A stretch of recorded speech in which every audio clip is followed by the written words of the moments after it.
Oh, damn. Did I not change the thumbnail? Damn it. I'll fix it later. Anyways. This should be the first stream of the off season. Um, Fingers crossed, hopefully it works out. Regardless, the off season is here. We had a very, very entertaining postseason from start to finish, even with the disappointing championship series on both sides of the conference. I would say the ALCS was more disappointing than ours. Again, our series came down to literal inches in regards of the scores. Milwaukee's pitching was just better than ours, and their bats were on fire. I mean, they crushed Philly, they swept Philly, and then stormed all the way through us, only giving up and surrendering game four. Safe to say, though, we did better than Seattle, who lost 2 games via total blowout. Anyways, so yeah, the offseason has finally arrived. I have gone ahead and adjusted. Well, I had to do several things. First, oh, I got a little ladybug on my arm. I don't know why they always do this. Whatever. So I had to do with Nolan Jones. He has a temporary rating boost through free agency once he signs with a team. I am going to adjust this rating down to around 86. It's mostly due to the fact his career season is so incredible that it just doesn't make sense for him to get less than, like, we were projected to pay him around $18.7 million per year. And with the season he had, as you can see here, I just didn't think that made any sense. That's not realistic. His OPS shot up by over 300 points. His slugging went up by over 200 points.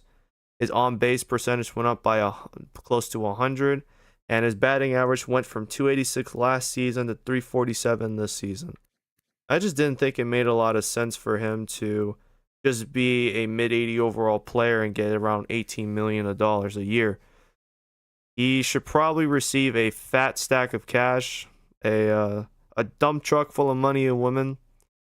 I mean, even these individual stats: 99 runs, 190 hits, 56 doubles, 7 triples, 29 home runs, 99 RBIs, 48 walks, 92 strikeouts. 92, significantly less than any year before or any year since 2024. This is the fewest strikeouts he's had in a season since 2024. So that's why his overall's been bumped up to a 90, but it's going to drop around to 86 when the season starts. It's a temporary fix. In the meantime, the other thing I did was players who are 35 or older have received a potential decrease to represent around their current ratings now. The reason for that, pretty simple. Garrett Cole has had an A potential since the series started.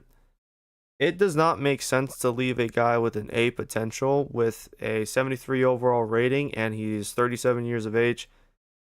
His potential is no longer potential or potentially possible. It was never going to be feasible. So I dropped their ratings to at least one above their current overall. So, for example, Garrett Cole went from a 90 something potential, so an A, to a 74, which is now a C. And I did that for every single team across baseball. Unfortunately, I couldn't do that with free agents. Free agency is unavailable at this time, but that's whatever. Either way, that's been taken care of. And of course, the other thing was giving the minor league champions their flowers via their ratings boost. Not just our yard goats, but in the other league.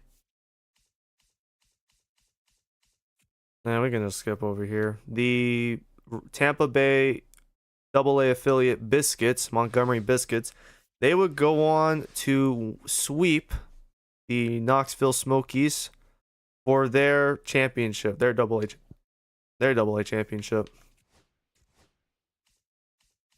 which is I believe called the Southern League.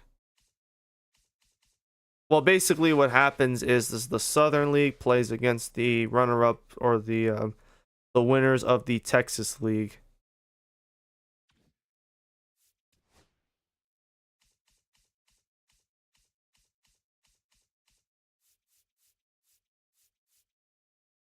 I haven't considered the possibility of providing. I was considering it for a while, but I decided not to go ahead and do it. What is going to be different now for AAA is the AAA champion, the outright champion, usually ends up being for the team that wins the one game series after winning their semifinal. The complications with that is it's just one game and not a series.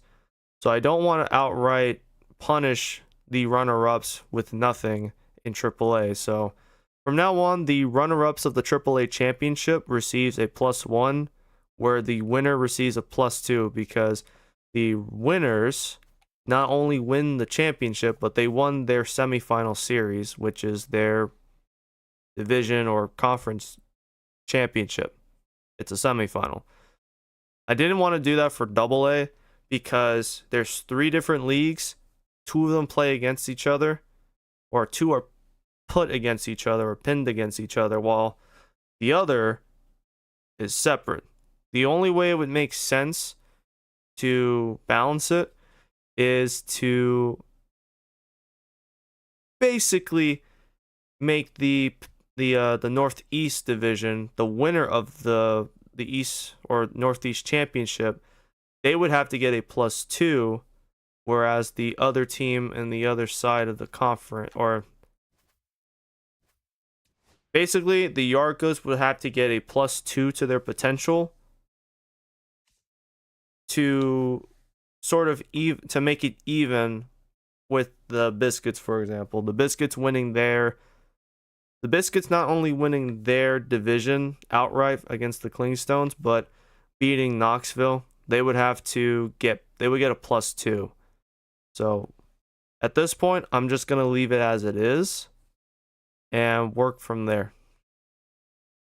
We're gonna leave it as is, and by making the AAA get a +2 to their potential as the AAA champions, it provides me especially more incentive to promote guys for the AAA season, because I tend to let these guys play the whole year in AA. If they are better off to be playing AAA throughout the year, that is better, or to go on ahead and promote them to AAA. Pretty much that. Which a lot of the guys from the AA team should be promoted this time around. Most of them should not be back in AA. So the AA champions have been given the potential boost. AAA champions have received their potential boost. The Brewers have received theirs, which, funny enough, not only did they win the World Series, but their AAA affiliate was the runner-ups. So they got a +1, so good for them. And of course, every award winner also received their boost. I have to say, I wanted to comment on this real quick. It lets me, of course. The fucking Mariners had like multiple award winners between Rodriguez, Rooker. They had Contreras, I believe. Yeah, Contreras. They had Jacob Young. They had a lot of guys win awards this season, so pretty annoying that they didn't even win a game in the ALCS, I believe, for a second year in a row now. Again, I gotta check what happened last postseason. It's been a minute since that happened.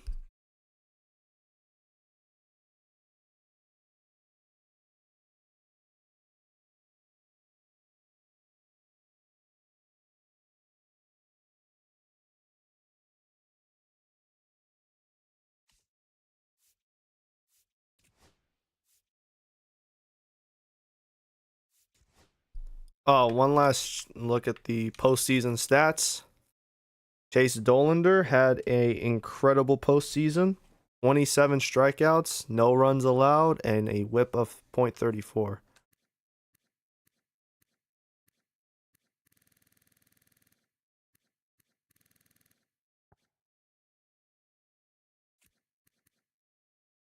Yeah, he did have that shutout. Yep, that San Francisco game was the stuff of legends, and hopefully he can improve upon it for 2029.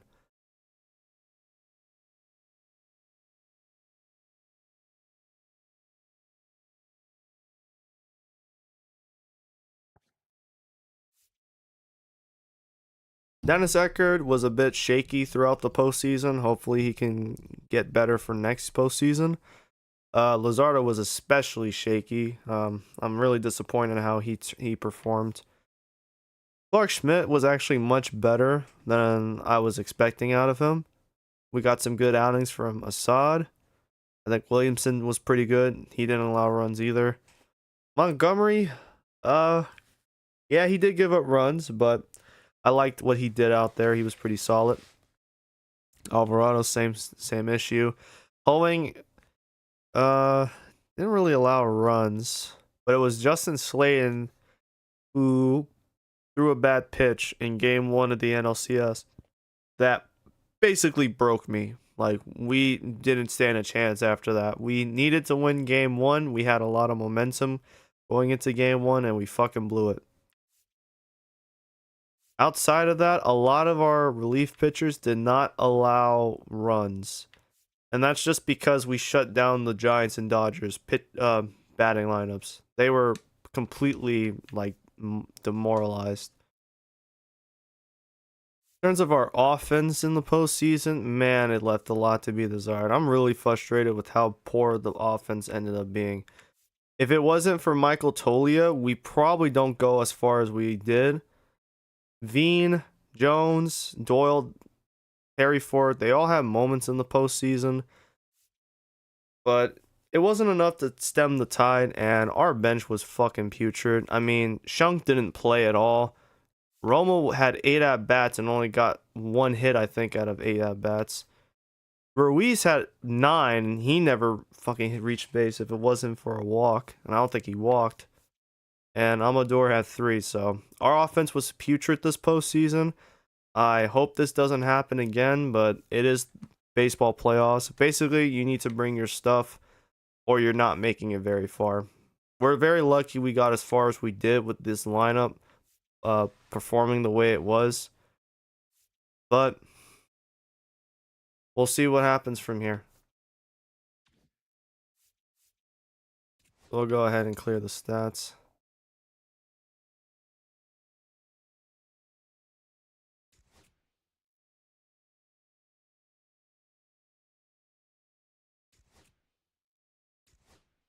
The retiring players. Not really familiar with Matt Bowman. And from the looks of it, he's been stuck in the minor leagues this entire series. So, I mean, good for him. Good luck in retirement. Fernando Cruz, same thing. Again, a lot of these guys, you'll notice the dip in their potential. Those are guys that I had to adjust or chose to adjust. Trevor Story. His story concludes not even playing one game in 2028. And he only played 11 last year for Boston. Quite sad, really. Trevor Story was a very good player in the beginning, very promising during his earlier years in Colorado. Colorado wasted the last several years instead of trading him off to get, to reap any form of prospects. And his career basically got cut short in Boston. Barely got to play there, played less than 40 games every year, 2024 and beyond. So that is a shame that's what happened to him. Probably could have had a better career, but the injuries, man, they fucked him up. Christian Vasquez, he's now finally calling a career. Yeah, the change in potential for a lot of these guys is finally making them call it a day, hang it up. Vasquez hasn't this he went 2 years without playing in the majors. At least he got that ring in 2018 with Boston, even if they did cheat to win it. He did get traded to Houston though, so he reaped at least a legitimate title once in his career. Ben Lively, he's calling it raps. Okay. He actually played. He played 21 games for Toronto, had a shit record, and a really high ERA. So makes sense for him to call it raps. Williander Moreno. I've never really heard of this name before. Aaron Rosick.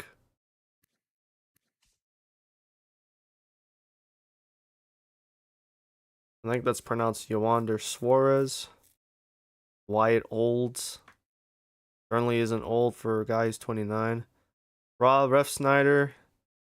Played this past season for the White Sox, albeit less than 50 games.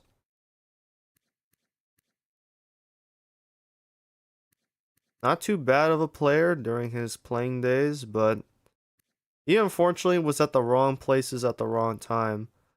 Started with the Yankees years after their World Series wins, played for Texas 3 years before they won their World Series, and played for Boston about 4 years after their World Series. So he ended up going to the wrong place at the wrong time every single time. That kind of sucks, I'm not gonna lie. I feel bad for him. Very good player out of South Korea. Daniel Lloyd. Not really familiar. Seth Schumann. Aiden Ham. A lot of these guys just regressed significantly. We got guys that are drafted in 2023 calling it a career. That's really unfortunate. Like Kaware. Ooh, Frankie Montas. He's finally done. Looks like he had a torn labrum from the looks of it. Maybe that's why he's retiring. Injury? Yeah, there it is. Torn labrum, retiring due to the injury. What a shame, man. Frankie had a few really good years for a lot of teams, especially for the A's. Playing for the A's during their back-to-back playoffs from 2018 to 2020, he was pretty good for them. Michael Tonkin. Oh yeah, definitely, bro. You haven't been to the show in 4 years. Please pack it up. We don't need you. You're not bad, but like I said, we don't need you. Hey, but at least he has something to tell his kids and grandkids. That his rookie year in 2013 was the stuff of legends. 9 games and surrendered less than a run on average. Justin Topa. He's also calling it raps. Another Minnesota Twin. Hasn't been to the show in 2 years now. Zach Wheeler. He is deciding to hang it up. It's about time. The man did not even accumulate 50 strikeouts. He already had over 2,000. I don't know why he stayed. Just retire a Philly, bro. You're good. More people remember you for being a Philly than a Met. You didn't even play for the Mets during their World Series run, so just retire, announce your retirement, sign the retirement paper as a Philly, and walk away from the game, bro. You're good. Ronel Blanco. Okay. I'm kind of familiar with that name. A lot of the older players are finally hanging it up. Kyle Freeland. Oh, man. He's finally deciding to hang it up. He must have been in the Astros organization. He did not play this year. He did not play in 27. After 26, I wanted to completely fix our pitching lineup, bring in fresh arms, different arms, and it ended up being at the expense of Freeland, who never really got much of a shake in the MLB. Literally, his first 2 years were playoff success, and afterwards, he never saw the postseason again. I do feel bad, but it's not my fault, of course. Brandon Lebront. He's deciding to retire. Hasn't been to the show all series. Not since 2024. Oh my goodness. This is a shocker. Jose Altuve's retiring, but he had 2 years left on his contract. Or at least 1 year left on his contract. I guess bro just said the money ain't worth it at this point. My question is, does he make the Hall of Fame in this? The game will not take into account, of course, of the trash can scandal in 2017. But it is worth considering, is he Hall of Fame worthy? Definitely a great hitter. Definitely good at fielding. Over 2,000, almost had 3,000 hits. I'm surprised he didn't try and play out the final year of his contract to reach 3K on hits. He had over 500 doubles and 40 triples, 306 home runs, and 1,089 RBIs. Maybe he has a shot at the Hall of Fame. I mean, the resume is certainly there. The MVP in 2017, the playoff MVP in 2019. He had a Gold Glove season in 2015, the Hank Aaron in 2017. And he was an all-star nearly every year from 2012 to 2028. Just missing literally 2028 and 2023. Oh, and 2020 because there was no, of course. Yeah, I think he might actually be a Hall of Famer. At least I would consider him. Alvin Yastrzemski, if you don't know that name.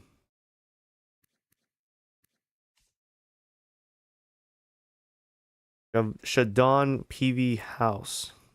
I don't recognize you. Kyle Higashioka. Man, a lot of the guys that I finally changed their potentials and finally dropped them to something more accurate, now they're finally retiring. Especially the old heads. That actually makes sense for a lot of these guys. I don't know why so many of them hung around for as long as they did. This means we should be expecting a scene from Giancarlo Stanton, Diego Lopez, Thomas Ritter. There it is. That's another one. Another member of the 2017 Astros is retiring as well, and George Springer. 39. His overall dropped to 58. He spent this past season in the Mets organization. I'm not sure where he was in 2027. I think he was still with Toronto's farm system or within their organization, at least until his contract expired. I'm not sure if he's going to be a Hall of Famer. Despite the World Series MVP, he didn't really accumulate much in the Silver Sluggers, All-Stars, and Gold Gloves department. So I don't think he'll be a Hall of Famer. He got close with a lot of these stat lines as far as in terms of impressive stats. He was close in some categories. Almost 1,500 in hits, over 250 doubles, 278 home runs, and 779 RBIs. I think he had a really good career outside of the cheating scandal.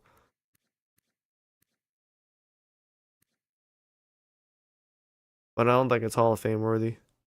Mitch Garver's also retiring. Injuries basically ravaged him, unfortunately. So he spent some time in Minnesota and Texas before going to Seattle. Did pretty good in Seattle for a bit. Still, injuries ravaged him. Yeah, injuries suck, man. You hate to see it. Might have taken away what would have been a Hall of Fame career for him. Jason Seaver, that's a surprise. Jameson Taillon, a cancer survivor, and a very good pitcher for his time. He's also hanging it up. Sadly, no All-Stars, no Gold Gloves, no Cy Youngs, no reliever of the years, none of that stuff for him. Sad and unfortunate, but what can you do?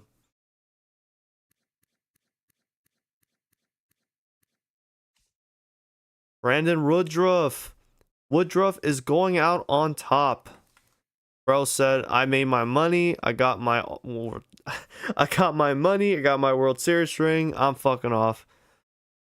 That means his contract now that it's off the books for Milwaukee, could actually free up a lot of their salary space now. They might be able to bring some guys back that I first didn't think they'd be able to. Definitely a smart move by Brandon over here. Bro wants to go out on top. Andrew Kittredge for St. Louis. He's calling a career. Not a really notable pitcher for me. I see he was there for Tampa Bay's 2020 World Series run. He was pretty good in 2017. But I just don't recognize this name. The only thing notable for me with him is I dropped his potential down to 65. James McCann also hanging it up. Makes sense. He was a 38-year-old catcher who somehow got like 2 games with the Mets. Never made any sense.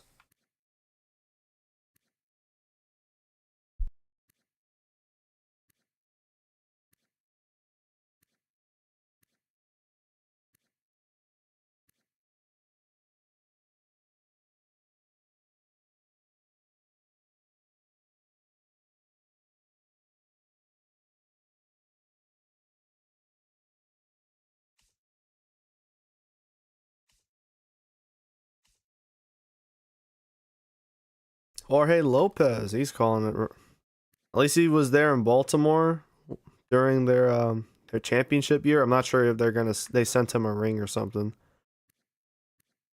Bro got traded like bro played for 6 teams in 3 years. That's crazy. How the fuck does that happen? He bounced around a lot. He only had the one All-Star in 2020. Where did he play in 2022? Okay, it won't say.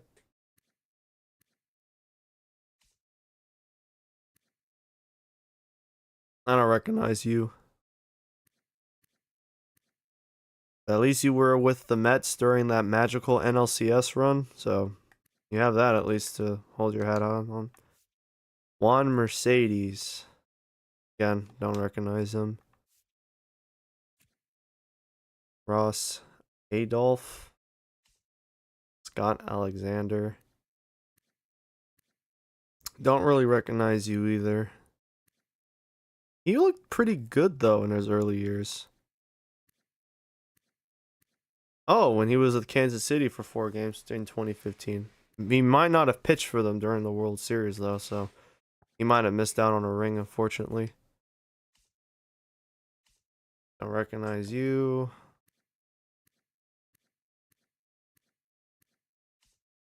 Oh, dude, Tim Anderson.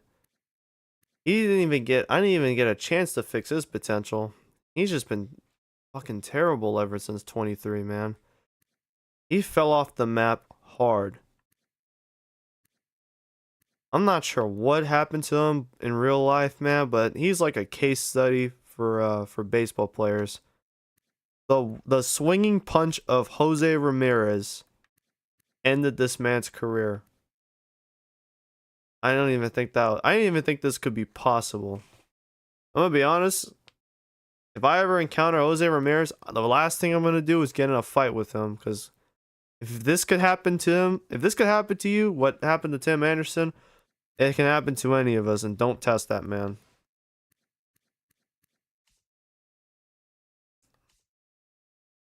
John Armstrong. Who the fuck are you? I do not recognize this guy. He had a good year in 2018 with Seattle, at least. Oh, and he was with Cleveland in their, well, maybe not their World Series team. But it's about time a lot of these old heads are fucking retiring. Holy shit. Jose Barrero. You haven't even been to the show in fucking... You weren't even close since the series started, man. Yeah, go ahead and pack it up, bro. It's okay, man. You did your thing for a bit, but back it up. You might as well do too.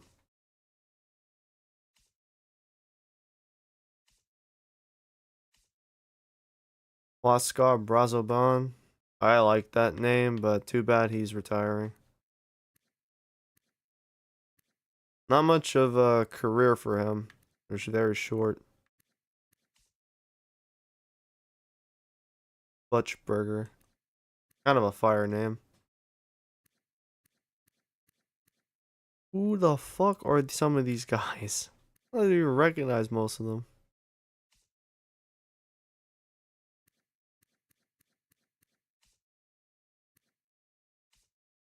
Javi!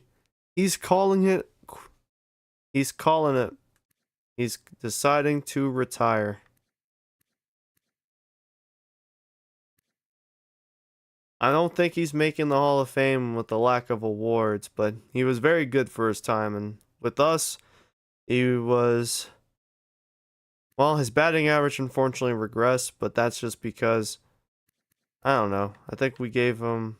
Weirdly enough, as we gave him less at bats, his batting average got worse.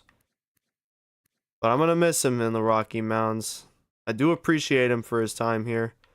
He was a part of our first playoff team back, or he was a part of the first postseason team in the series. Helped us get back to the playoffs for the first time since 2018. So can't be too upset about his regressing abilities. He was getting older anyways. But the man took up a lot of money and would only come back on a discount for multiple years, and I just didn't want to do it. It was fun while he was here, but it's time for both parties to move on. Thank you, Javi, for your service. Although you'll be mostly remembered as a Cub. Estevan Calderon. Oh my god.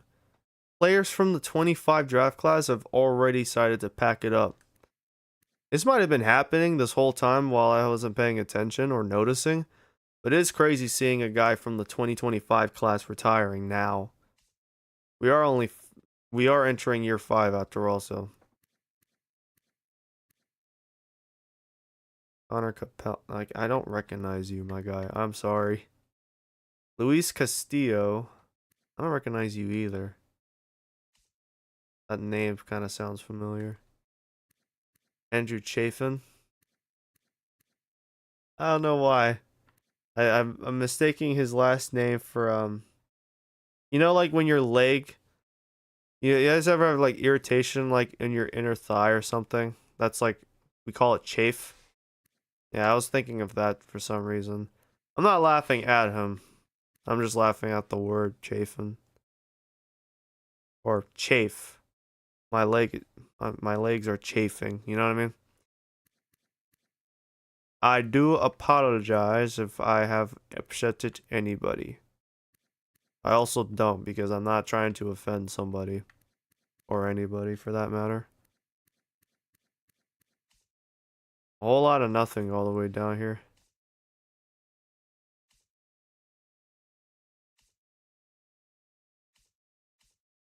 Holy fuck. I just missed that. Hold on. He's from the 2026 class. You're from the 27.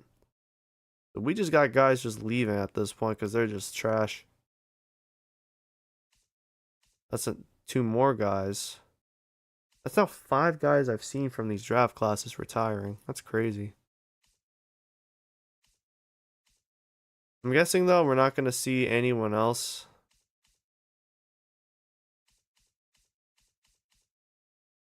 I don't know you. Oh my goodness, Nathan Eovaldi.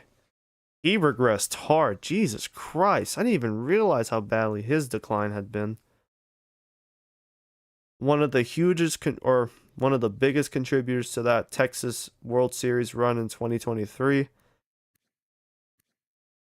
And a member of the Red Sox, I believe, during their World Series in 2018. He's done. He is calling it a career himself. A career that started in 2011 with the Dodgers now has come full circle. Well, no, that doesn't make sense. Has come to an end. We'll just say that.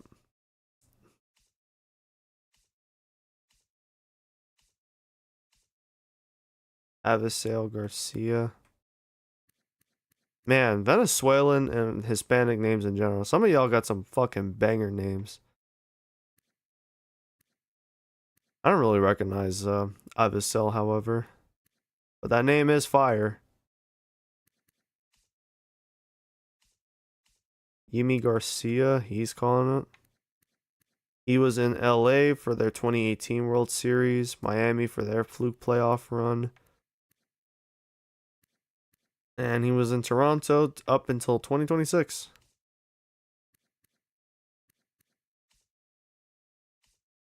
Kevin Gossman. Damn. He's wrapping it up too. Another very good player for his time. Oh, he was there with San Francisco when they won 100-something games. I know he was in Baltimore, that's for sure. He got traded at the deadline when they were hot garbage. Paul Goldschmidt. Bro was just chilling in free agency at 41, expecting another call. He might actually have a Hall of Fame resume. You got a lot of Silver Sluggers, 4 Gold Gloves. You made about 8 All-Star appearances with the MVP. I think he might be a Hall of Famer. I think we look at another guy with a Hall of Fame resume, even if it wasn't that. Even if it's not as impressive as some of the other names, I think he might actually have a case. Especially during his years in Arizona and I believe Detroit at one point. No, he was always a D-back. Yeah, he might actually be one too. Yasmani Grandal. I haven't heard that name in a bit. He was with LA for their back-to-back World Series appearances. And then he ended up in the White Sox. Oh, so basically he was in hell. He went back to the White Sox, bro. Bro was having a manic episode, bro. No shot.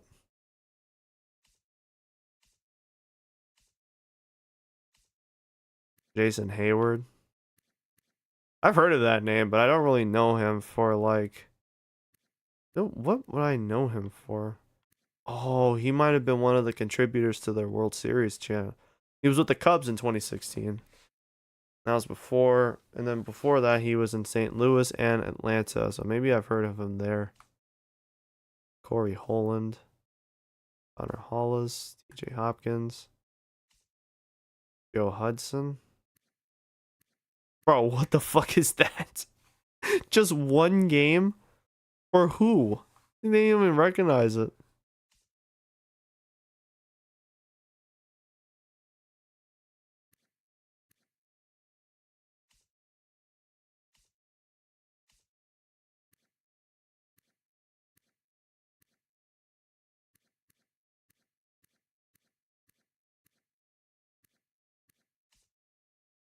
Oh, damn. Craig Kimbrell. The man who throws a fuck ton of home runs. The man who threw meatballs and cookies down the plate. He is backing it up.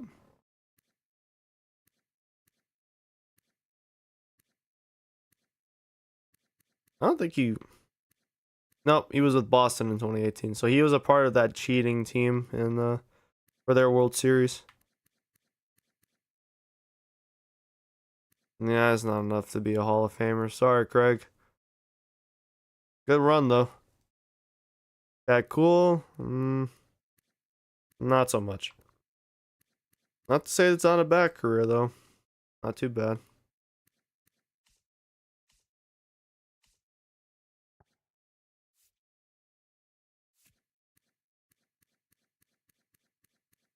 I really don't know why I feel like looking through these names.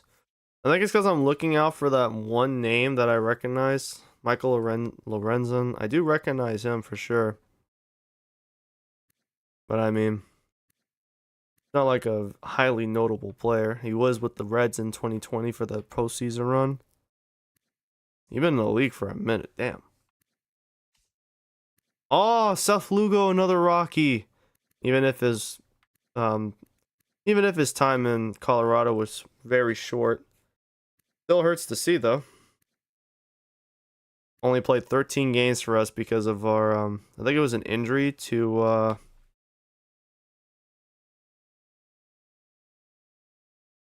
why am I blinking on his name? Not Kyle Freeland, is the other guy. Either way, we brought him in to basically subdue the problem. He wasn't really effective for very long. His effectiveness was pretty short-lived. Another guy who probably won't make the Hall of Fame for sure. 1,105 strikeouts though, that's pretty good. Luke Maley. I don't even think I pronounced his name right. He had been on 2 playoff teams. That's unfortunate. Joe Mantiply. He was out of baseball for 2 of the last 3 years. Ain't that funny? Mostly a D-back, 1 year with the Yanks and 1 year in Detroit. Tyler Matzik. He was a Rocky at one point. Then a Brave. Never when they won the World. Oh, he was actually a Brave when they won the World Series, so take that for what you will.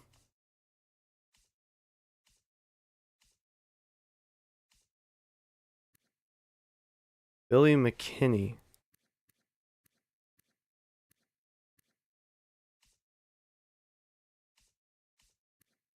Oh, Joey Menendez. Bro, he had a killer 2022 for the Nats when Juan Soto got traded. Only 3 years in the pros. Go to retirement, man. Derek Merrifield. Another drafted player in 2025. So a lot of the guys that weren't good players drafted in 25 are already going or already showing themselves the door. Rafael Montero.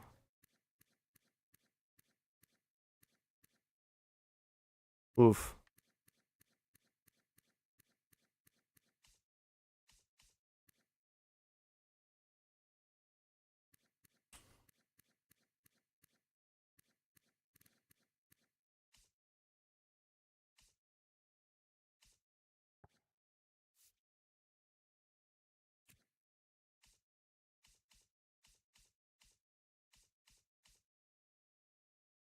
He was drafted in the 3rd. Bro, what dumbass team drafted him?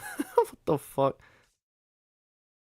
Some of these teams really be wasting their draft picks for no reason. Jonathan Ornelas. Only 3 years with, and they were all with the Rangers.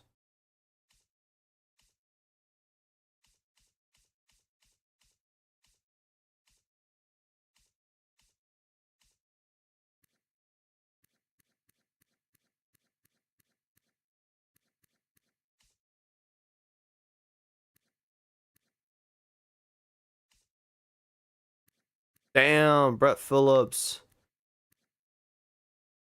Tampa Bay Ray. Former Ray. We'll never forget that incredible game-winning base hit for Game 4. It was legendary. I remember watching that shit live. That shit was tough. Drew Pomeranz. That's a name I haven't heard in a bit. Oh, we had him here. What the fuck? I didn't even realize we brought him in. Seriously, those first 2 seasons are like a blur for me now at this point. They happened damn near a year ago. So you basically started in Colorado, and then you ended up back here. Funny how that works. Robbie Ray, another good name. Just really hasn't been the same as he got older. His peak years were definitely 2019 to 2022. Those were his peak seasons. Hunter Renfroe. I almost mistook him for a Hunter Dozier. Dozier was the guy who was a highly touted prospect for Kansas City. Didn't turn out to become anything. Hunter Renfroe is a different player though. Played for Tampa for the 2020 World Series run. Tyler Rogers. So one of the Rogers brothers is wrapping it up. I wonder if the other one is though. Chris Sale. I thought this man was immortal at one point. It turns out he is not. A lot of All-Stars though. All the way up until the first year of the series. Just a shame that he tapered off real fast.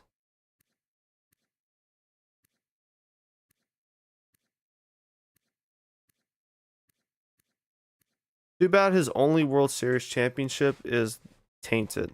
That sucks for him. He honestly deserved one that wasn't tainted by such cheating. I don't know you. And you were there when the Stros cheated for the World Series, anyways.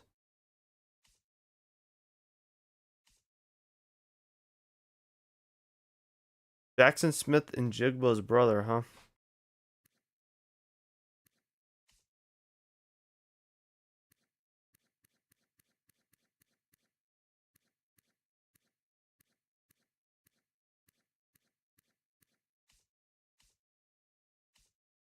Matt Stram. He was shut down for a little while, and then he became a gas can. Well, he became a meatball chef here in Boston last season. Probably why they missed the playoffs, or think almost missed it. I have to check. Oh wow, I've been at this for a bit.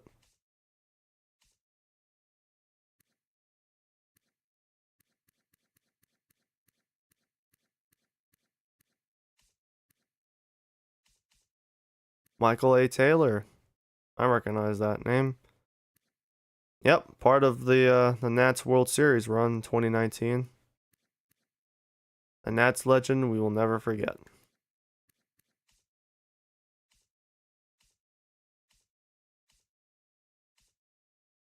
Gio Urshela. That's another notable name. I recognize his name more with the Yankees and sort of with Cleveland. I didn't even know he was with the A's in 2025.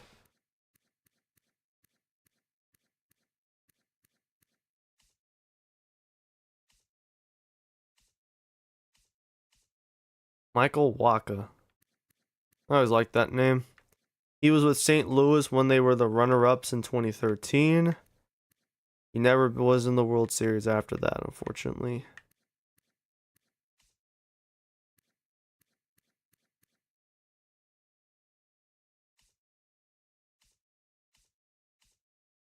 Jeffrey Yan. He's the guy with the funky celebrations I saw last year. Only he could translate those funky wins into wins for the Rockies when he was there. Jacob deGrom. A very good pitcher when he was with the Mets. Peak Jacob deGrom was damn near unhittable. Only problem is the injury started to taper off his greatness. It all started there in 2020. Wasn't really the same after that. At least in this game, he transformed his game in real life. Fernando Cruz, he's another name. Oh, that's the list. Now the question is who is going to be in the Hall of Fame? Again, I think the only one that has a Hall of Fame resume is going to be Jose Altuve, but we might see Jacob deGrom. We could see George Springer. Who knows?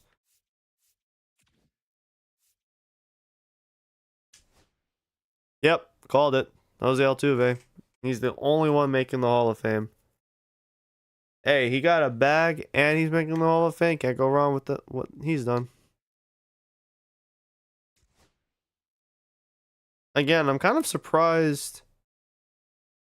I guess Springer goes to the Hall of Very Good. And with deGrom, who knows?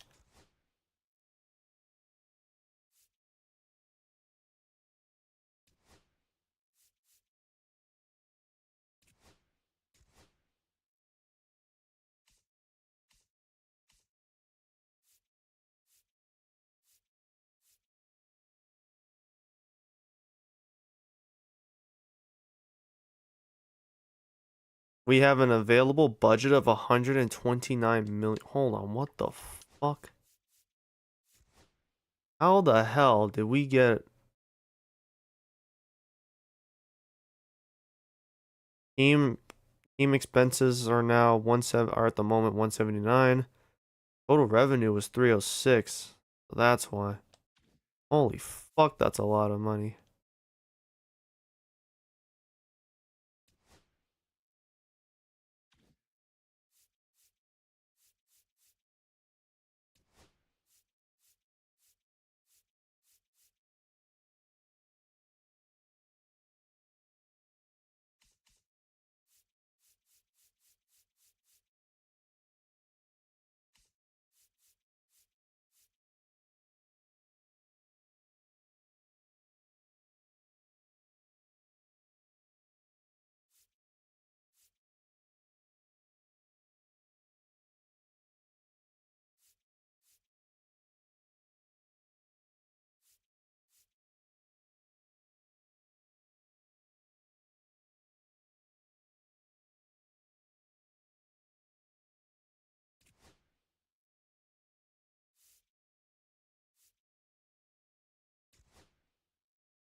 Manuel Brito or the guy we have right now?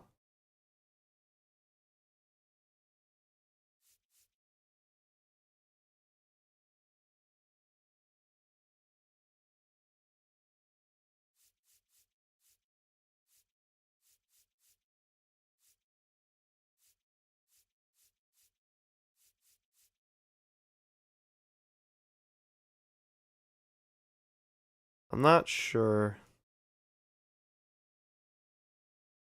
We might just want to hold on to him at this point. That hasn't been too bad with the staff we currently possess.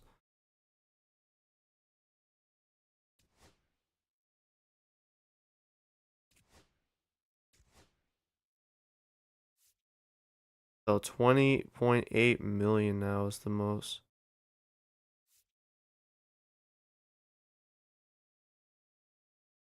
Right now, the team's total payroll is up to 179.8 million. So it is a lot, I will have to say.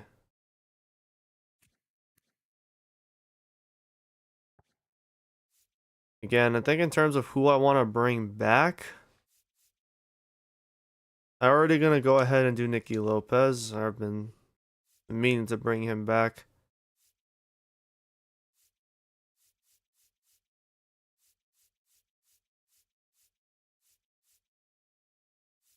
We're going to see if he accepts a $9.5 million offer for this one season. So we'll do that. I'm not going to qualify anyone right now.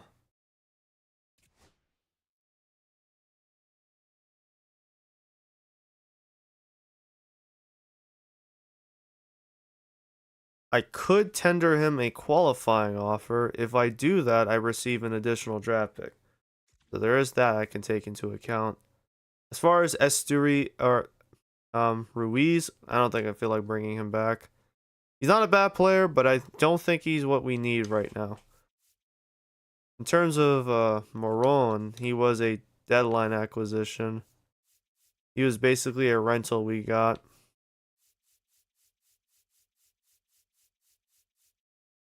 One who might cost a pretty penny, so might want to hold off on that for now.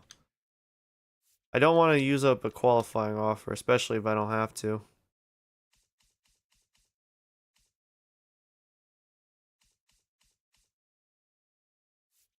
But on the bright side, our new players, our draft players, are finally here.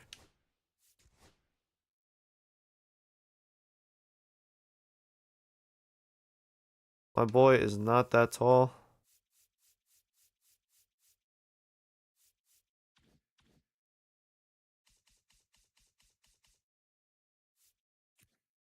Yeah, he's 5'9".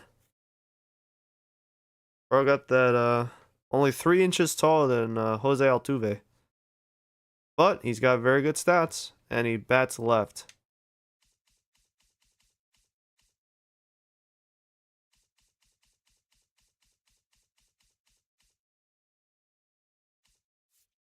Him and Troy Parker are here. I'm pretty good with that.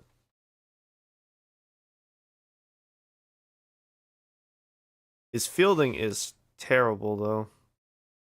Which is why I'm wondering what I should do in regards of him.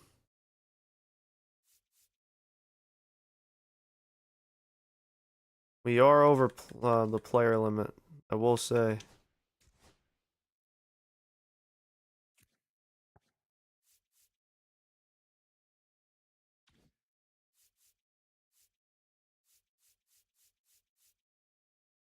One of the things that I wanted to do, while we get things started, is the commissioner aspect. I have to take into account certain teams and their situations. There are 2 teams that I feel like need to do a full teardown after 2028 and start over from scratch essentially. And I had them. They should be able to pop up here. Not fully though. Still not there. Minnesota and St. Louis had really bad seasons. Minnesota in particular had a huge collapse to end their season. And due to the aging players like Carlos Correa on their roster and Pablo Lopez hitting free agency, they are going to be a bit strapped for cash. So what's going to happen is I'm going to make the trades and moves on screen, on stream. So we'll see the things happen live. The main thing that has to happen first is I want at least one of these teams to blow it up. I would personally prefer Minnesota, but it might land on St. Louis, so I'm going to go ahead and spin the wheel.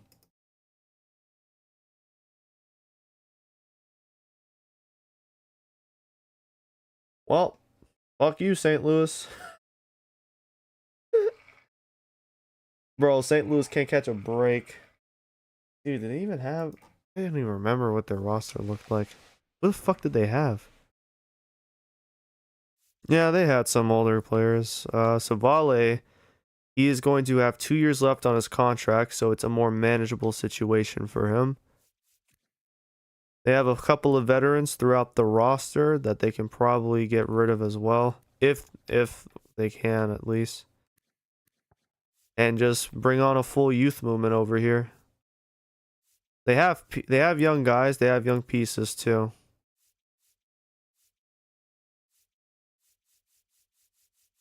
They have so many outfielders. What the fuck?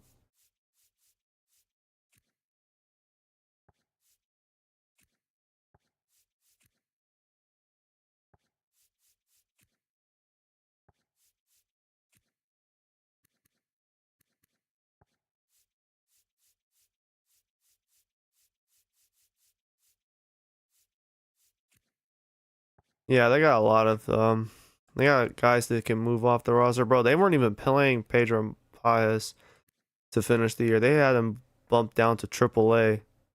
I'm assuming their AAA team was eliminated.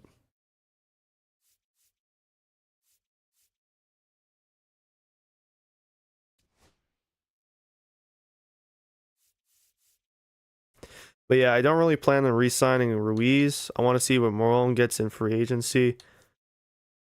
Yoshida, similar issue. I don't really feel like bringing him back at this point. He had a good year, but his bat tapered off down to 317. That means it's probably going to only get worse from here for the guy, especially now that he's going to be 35 starting next season. We'll see where he goes from here. He was very fun for us for the 3.5 years we had him, but no, need to go back to the original screen. Almost completely forgot to do that.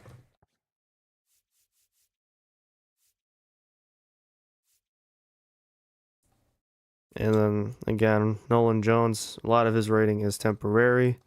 Going to be adjusted once he hits free agency. So I'm going to go ahead and skip to the next day.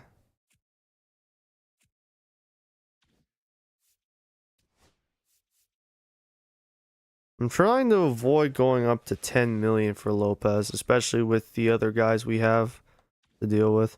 Another thing I want to go ahead and deal with the pitching staff. I feel like Jesus Luzardo was really, really disappointing to this season.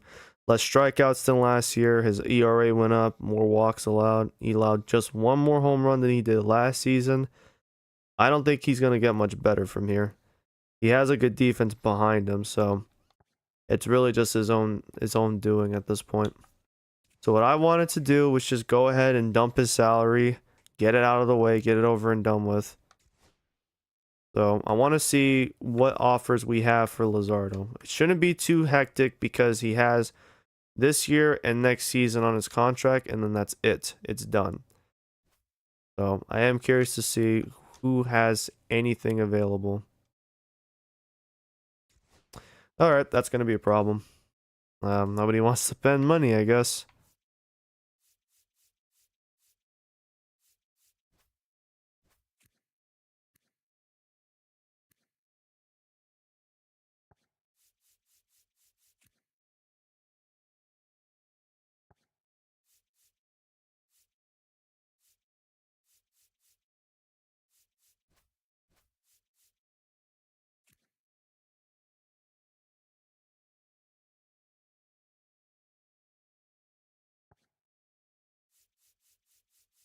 Man, nobody's interested in Luzardo. He had such a bad year. He had such a bad year for us. Nobody wants to touch him. That's really concerning, man. Holy fuck.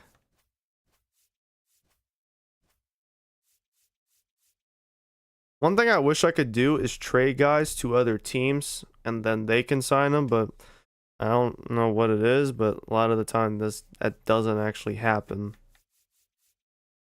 The first team I was considering moving him to were the A's because they have a lot of salary space available and they need all the help they can get at this point. And frankly, I'll just take whatever they don't want.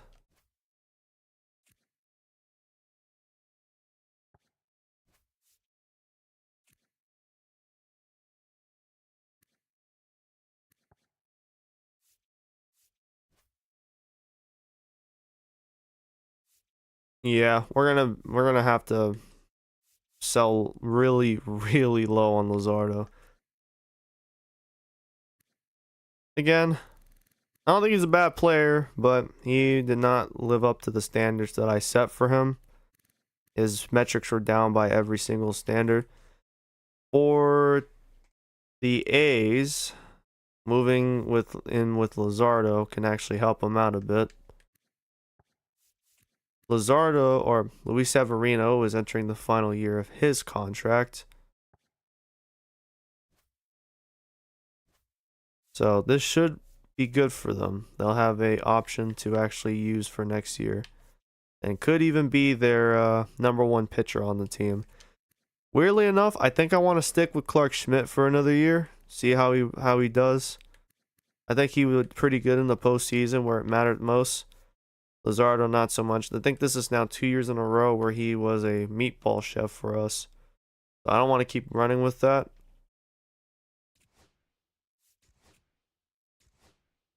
Alright, it's done.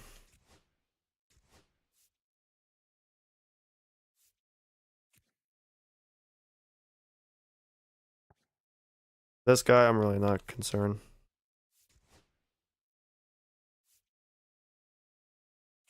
Oh, we got Tom Kincaid.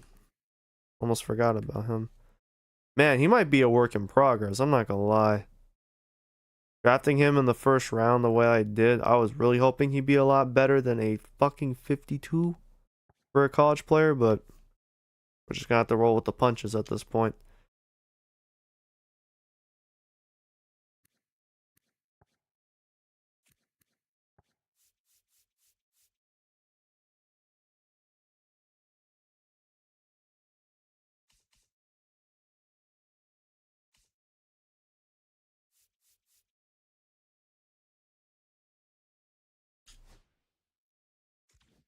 I believe this season we can definitely add.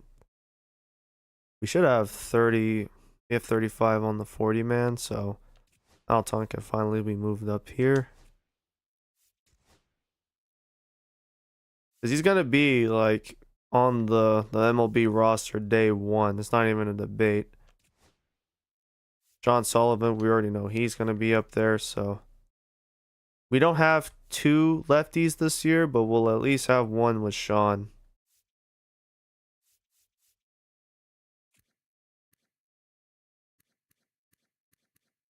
Yeah, I think Clark Schmidt did pretty good in the postseason. That was basically his audition to stay with the team for next year, or for this year, and he did just that. So, good on him.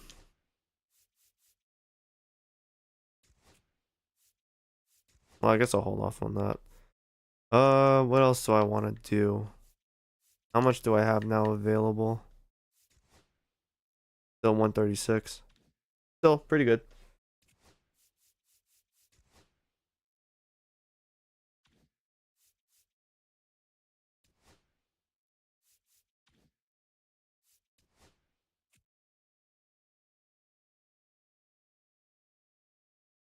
You know, it's crazy. I don't think Luzardo was originally supposed to be an A. Yeah, he was with the Athletics. Now he's going to be there while they're in Las Vegas. Enjoy him and his contract for 2 years, I guess.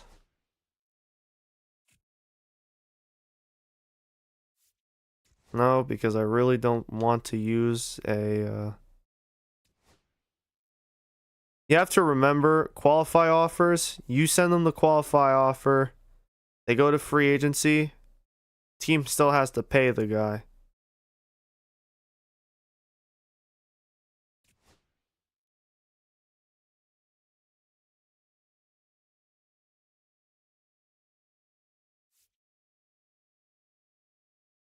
And don't think it would. I'm not sure if I want to give him 24.5 million. He's not going to produce the same stat line he had 2028. I mean, I guess I'll go ahead and send him the qualifying offer. Thing is, he might accept this offer, so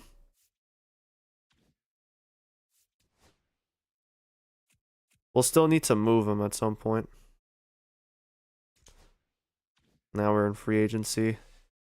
The free agency pool should be insane.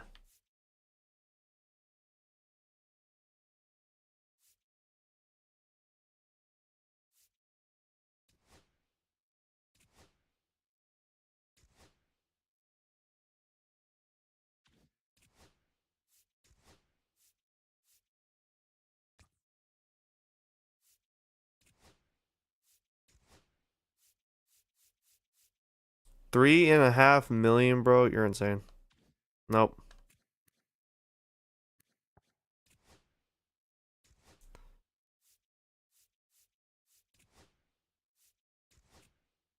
Yeah, sure. We'll make your salary that. Charlie, what are you looking for? A 2-year deal?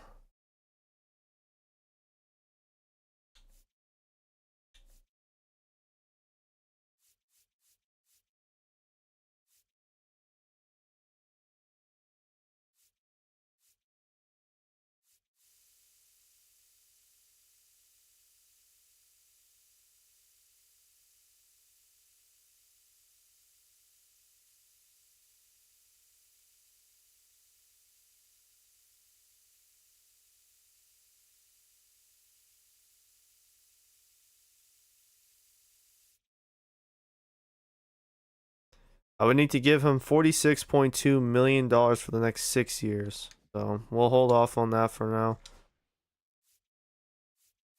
Yeah, we'll go ahead and make it 780K. We need him to really prove himself for next season. Outside of him, there's other guys I should go ahead and start moving on from. Alex Pham, you were a fun piece to have added from the Baltimore Orioles back in 2025, but you have stagnated severely for me, and I think it's time we consider moving on. Funny with how this is. Why would I take like Keystone Hira? Him coming back to play for our farm system is pretty cool, I guess. Man, these trades are shit. What the fuck? They do need to dump Darwin Blanco's contract, though. Yeah, let's see about this. What's going on with Darwin Blanco?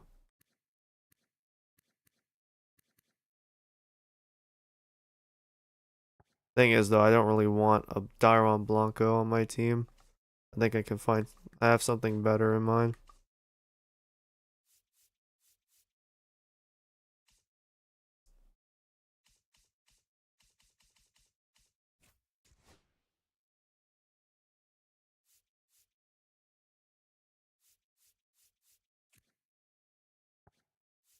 The fuck are these trades?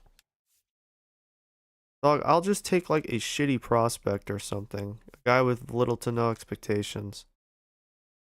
Will Mason? Oh, he might be the Juan Guerrero replacement at that point. And he switch hits? Yeah, I might snag this fucker up. Why would you draft? No, I can't do that. You drafted the man in the second round. That doesn't make a lick of sense to trade him.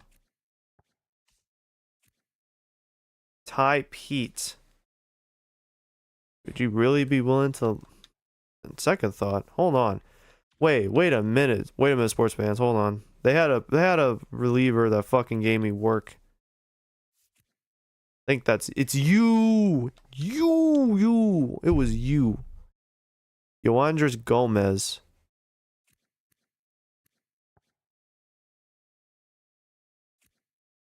You ain't a lefty, but that's fine at this point.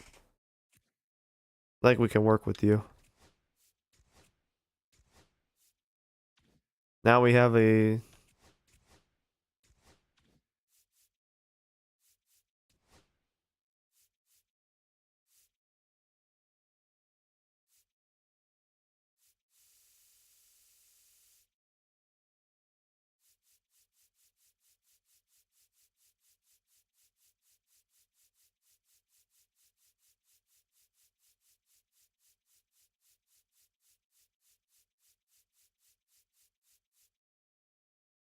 I know I have so many guys.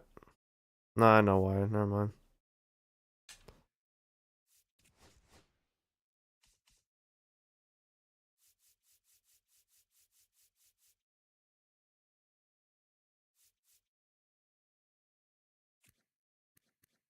This guy was busted as shit when we played him in the farm against the Yankees.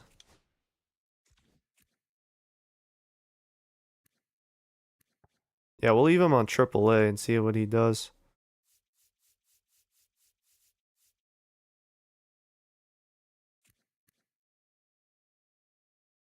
We can keep Genesis Cabrera.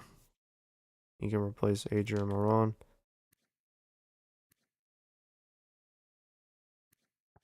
Ryan King, we can actually keep him too.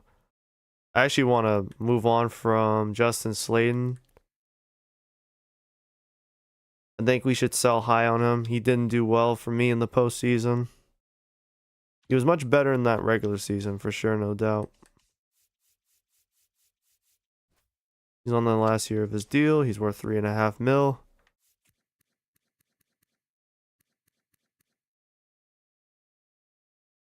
Oh yeah, we did. I guess we did sign him last offseason. Oh well.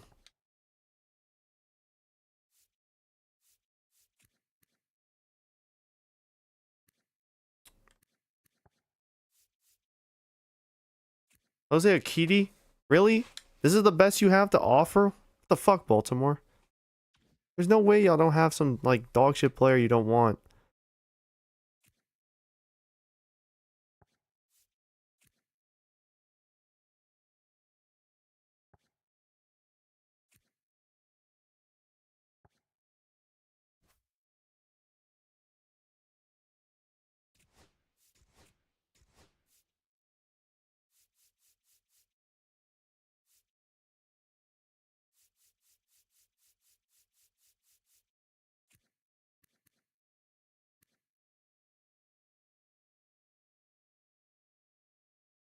I definitely underutilized Jose Alvarado last year. Hopefully he'll be better.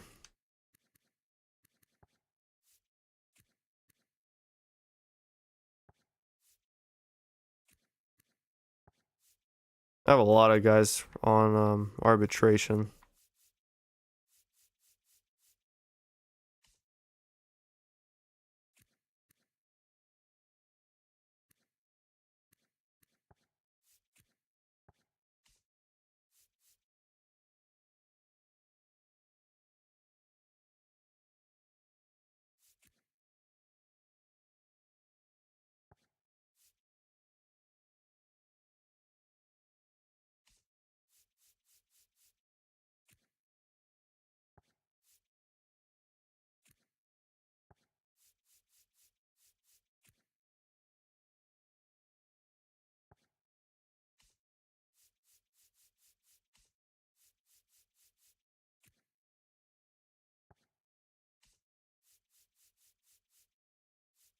Why do I have so many shortstops? Jesus. Oh yeah, Nazan. I meant to switch him to a first baseman.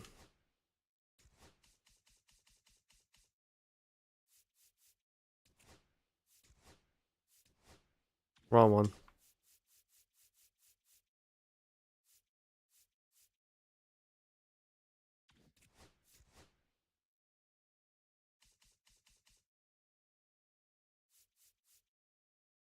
Does rating go up or down? 66 as a first baseman.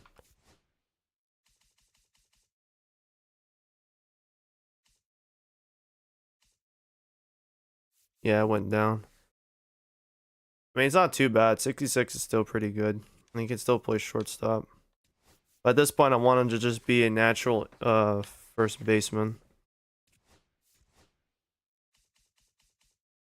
We get younger there. Zach, don't think we need you anymore, my guy. You have stagnated.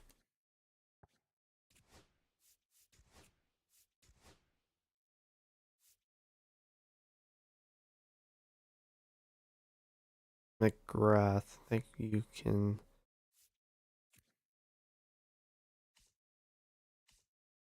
Yeah, he can stay. Gonzalez and Blanco still need to work on their power hitting. But I think Zanatello will take most of his reps. Okay, good. I'm down to 91 players. Then again, I did let some of these guys go to free agency, so, you know. So, St. Louis, they got hit with the cuck chair. They have to trade off pieces. I think it should be able to start with Aaron Savali. I have my phone here. I can just.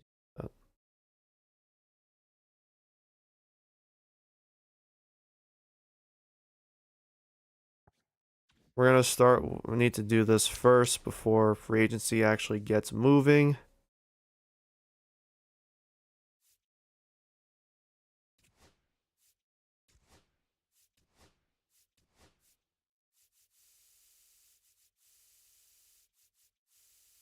Your boy is the judge, jury, and executioner nowadays.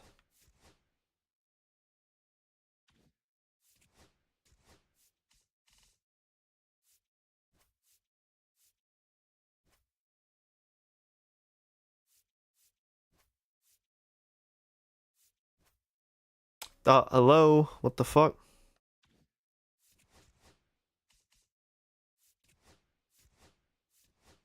Alright, we'll drop all the attributes.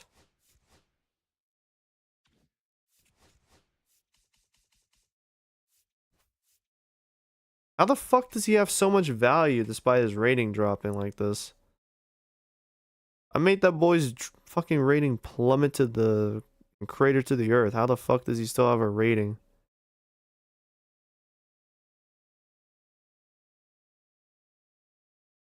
The wonders of this game, people.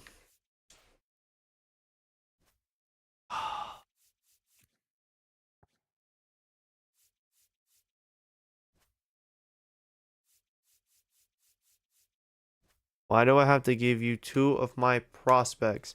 There's no reason for this. There is no reason for this, people. Also, at this point, fuck the 2028 trade deadline video. I don't think I'm ever going to get that shit out at this rate. There was a lot that I had to do.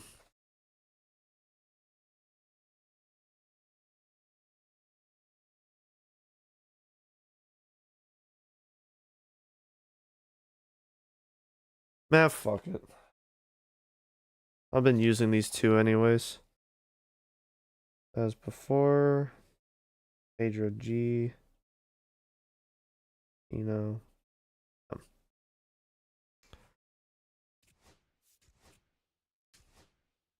Now I gotta go back and fix Aaron Savali's ratings. I'm not fucking with you. This is literally what I had to do for the last two trade deadlines. So, this ain't nothing new.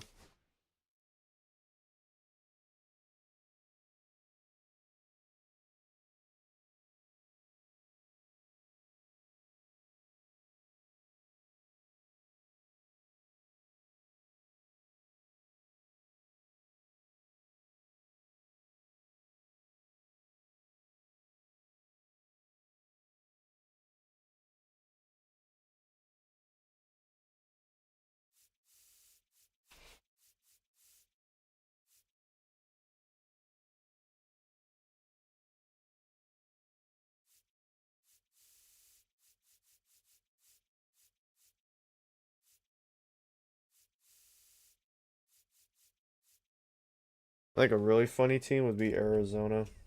We're gonna have Arizona.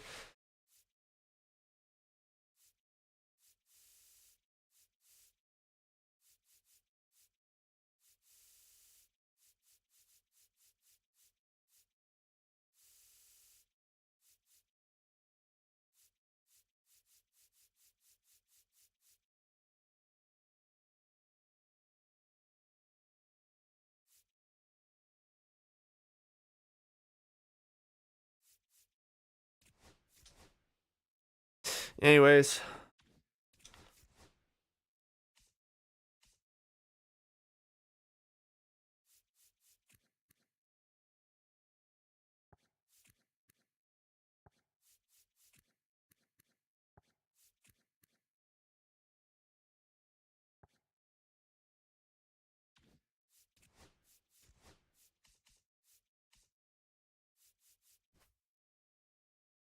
not the greatest amount of interest. Yeah, Arizona. Milwaukee. That's funny. Yeah, sure, we'll have Milwaukee into this. Why not? The defending champs. Cincinnati, why the fuck? Well, no, they all just need to be tender contracts. You don't need to be doing anything. Stupid fucks.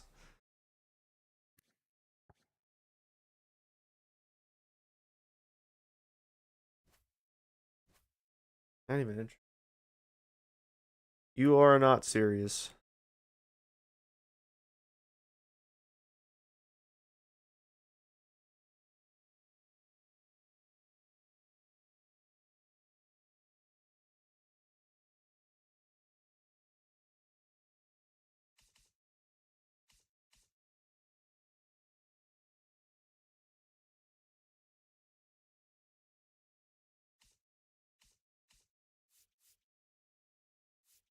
God, I'm so happy Carson Palmquist is like getting better with the Mets. Hopefully his second year there is even better.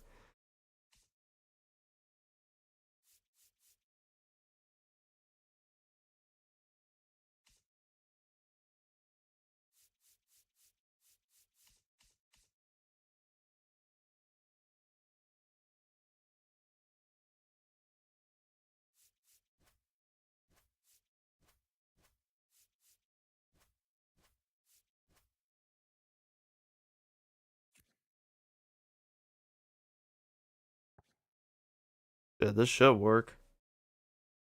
Great for to Texas.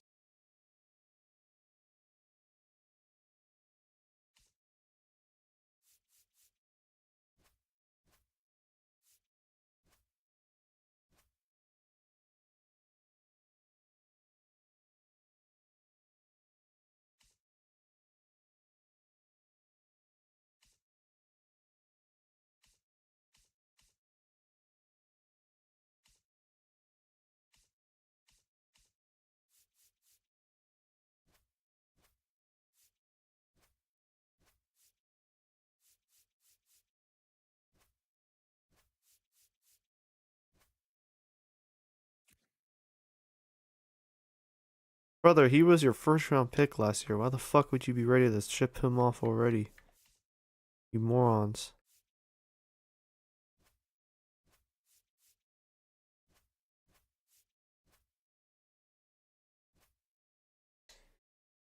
Right.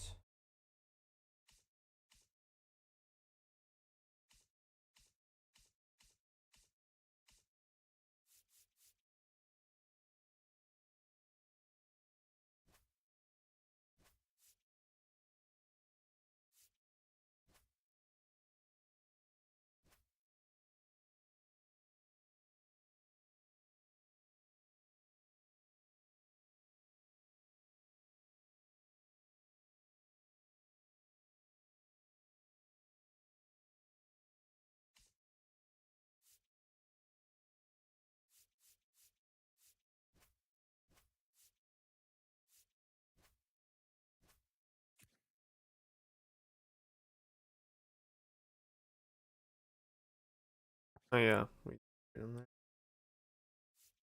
I was like, wait, why the fuck is he a Yankee? How did I forget in like 2 minutes? Work.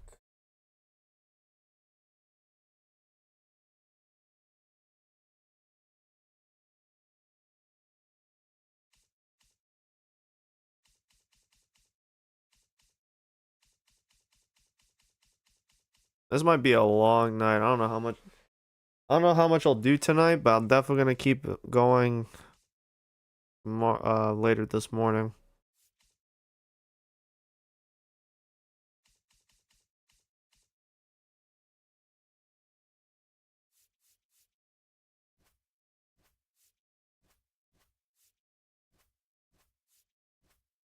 Yeah, y'all not serious. Okay.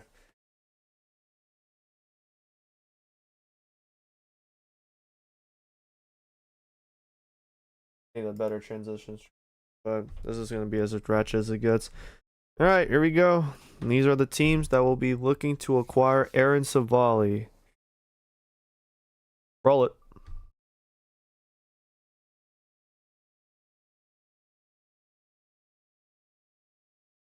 Fuck me sideways. The Cubs are. That's funny. that's a that's a real close call. I'm not gonna lie. I thought they was gonna land in like Boston or some shit. So the Cubs are gonna get him.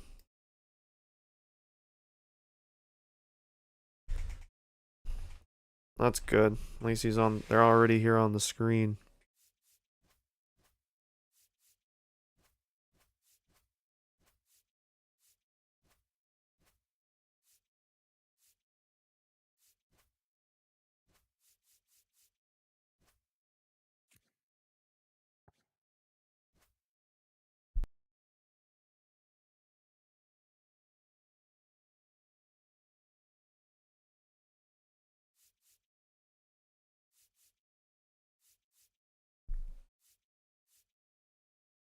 Yeah, looking now I look at their some of these other pitchers they have in their farm system. I guess they would be willing to let go of someone like a second rounder like Gregorio Cordova. I guess that would make sense.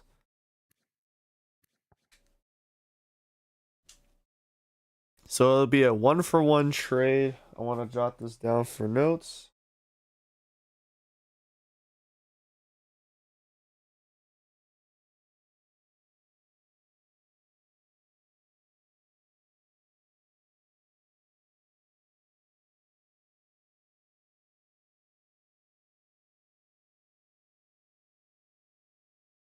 I usually don't do in division trades with teams. I usually don't let them trade in division.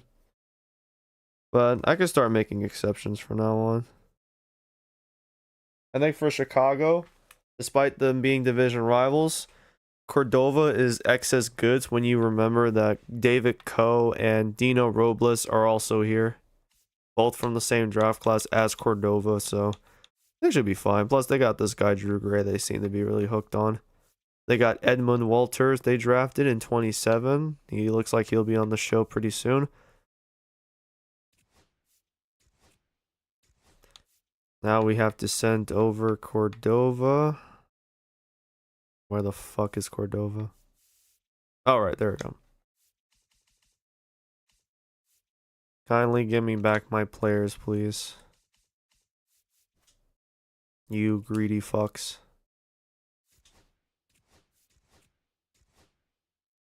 Alright, well, that happened. Not a total youth movement yet. They still have Pedro Baez that they gotta trade off. Should be interesting though.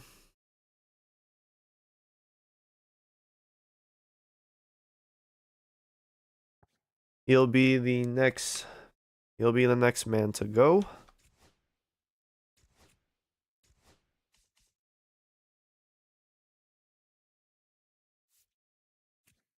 I think Quinn Matthews should also be moved. He does have only now he only has 3 years of arbitration now, starting in 2029. So he should, and he's also 28, so he should be moved to a contender. Or at least a team on the rise, if that makes sense.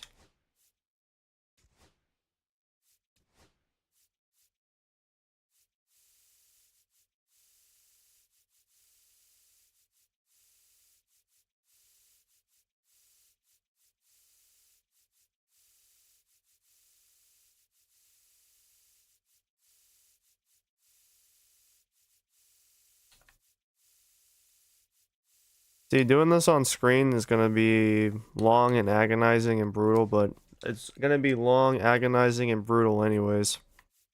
Do it off screen, takes all day. If I do it on screen, takes the same amount of time. At least here on stream, I don't have to fucking go back and fix things. You bitch. You bitch.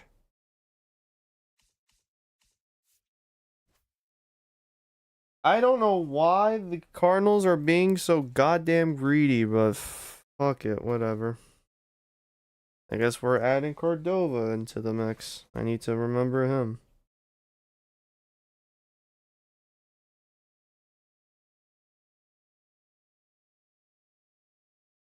Anyways.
Okay, which team needs a catcher?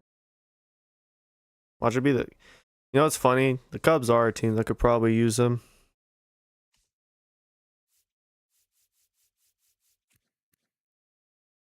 He does have 2 years of arbitration.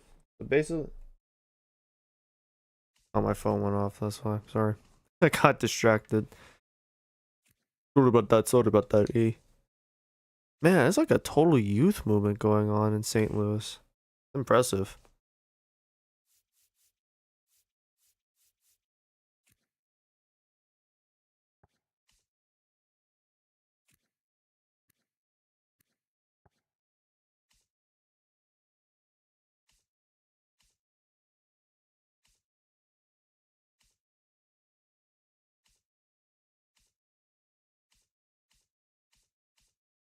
Ooh, the Mets. We could actually put the Mets involved with this.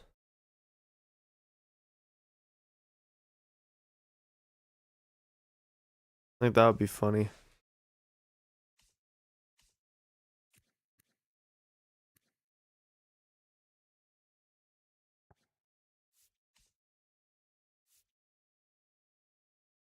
For Atlanta lost Sean Murphy and Gabriel Moreno. They had a team, they had a stacked ass team and they didn't make the playoffs. That's embarrassing. I guess Seattle doesn't be.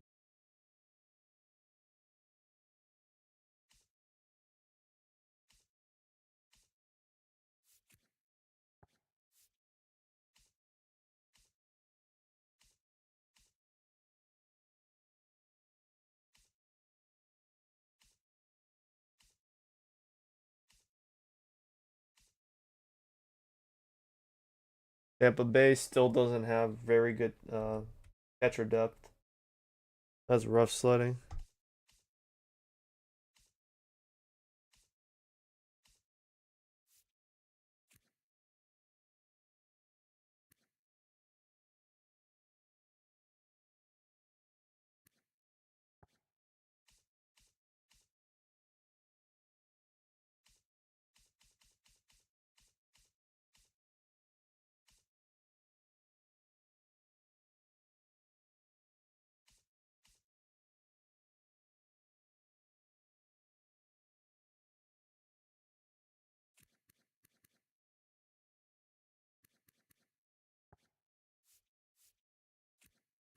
Damn, Kenny Morgan. I forgot. He's already at the show at 80 overall, bro. Nah, this is about to be the year for rookies. Holy fuck.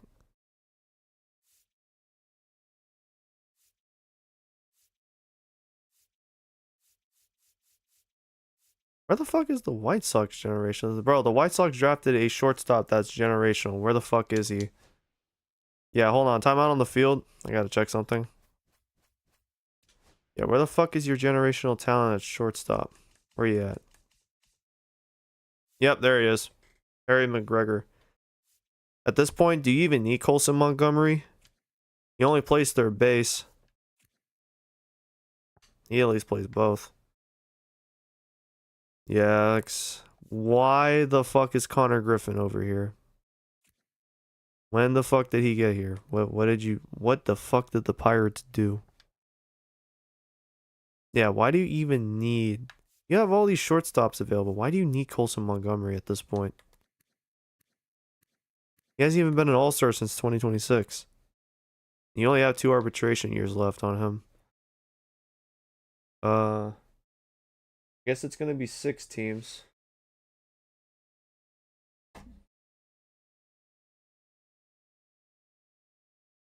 It's 6 teams. We took out Milwaukee and Detroit. Roll.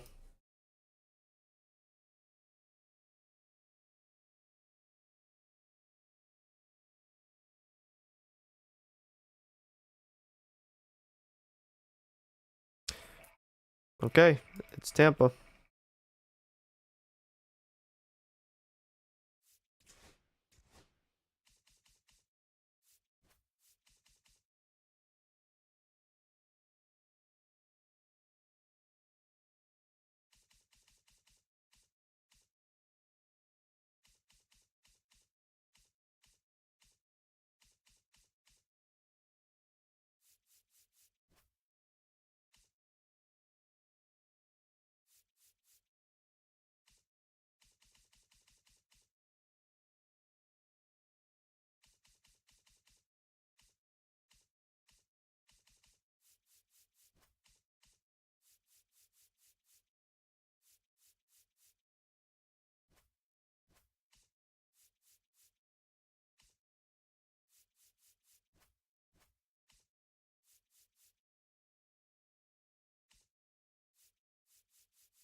Okay.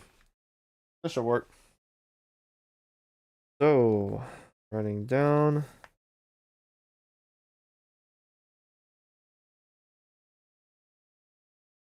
We'll have St. Louis get Dad Ellis.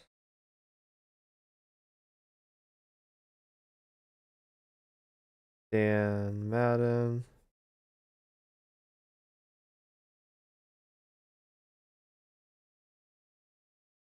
Clifford Galagos.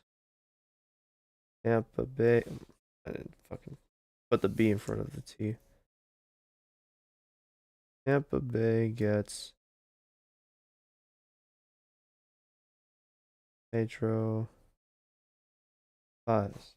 I might not need to write it down every time. I should have it here on stream for later. So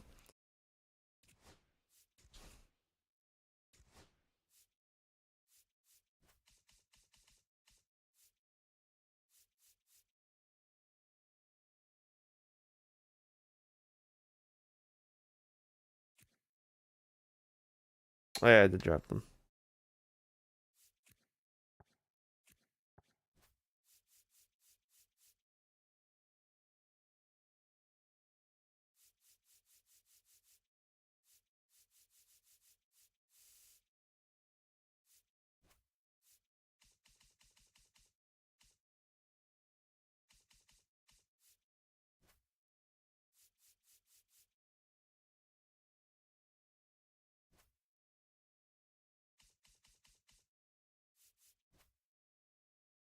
You took my player, you bitch.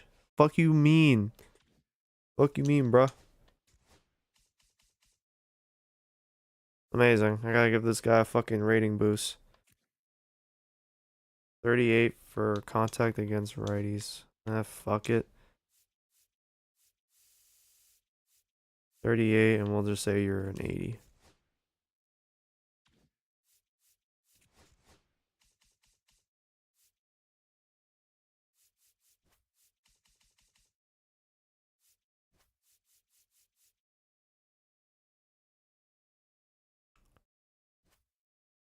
How does this work?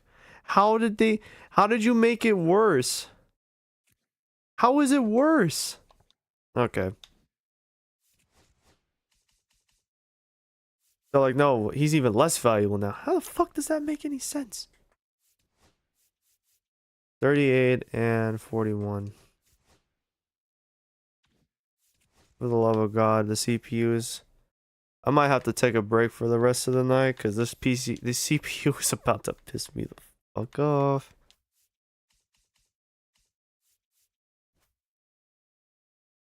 I don't get it. I really don't get, it's probably because of his B potential. It's fucking me over at this point. This is the shit that annoys me with the CPU. I'll be stuck here for hours because the CPU doesn't know how to fuck off. You stole my player, you bitch.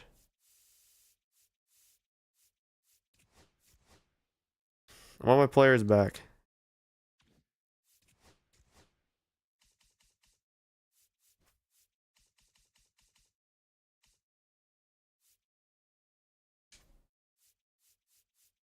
How in the fuck? Okay, I guess we're making bro a 99, bro. Fuck it. It's actually getting irritating as fuck. We're making bro a 99.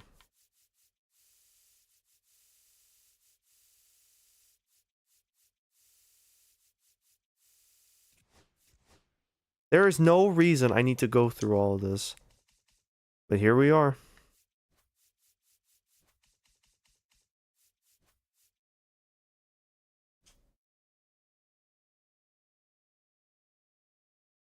Like, nigga, what the f...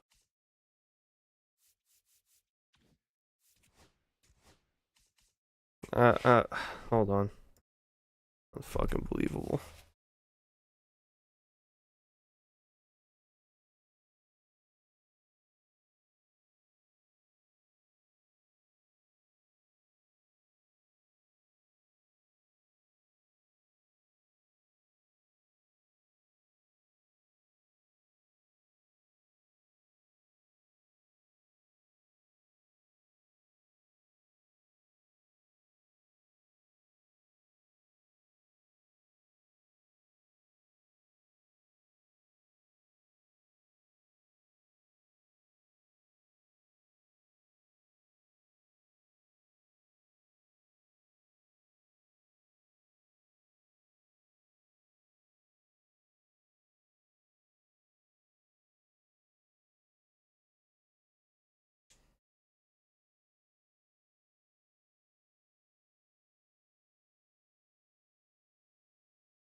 Okay, I need y'all to see how bullshit this is. This is the bullshit I have to deal with at times. I need you to see this. Apparently, this is not enough value. What is going on, bro? What are we doing?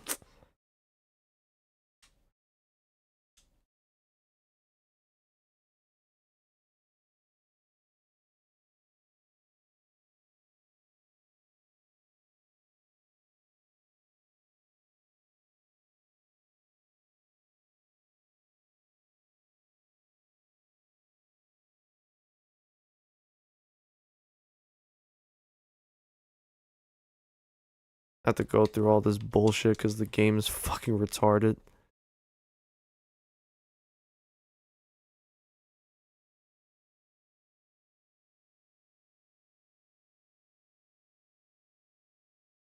Thank you. Fucking hell. Now I gotta do all this shit again. That's cool.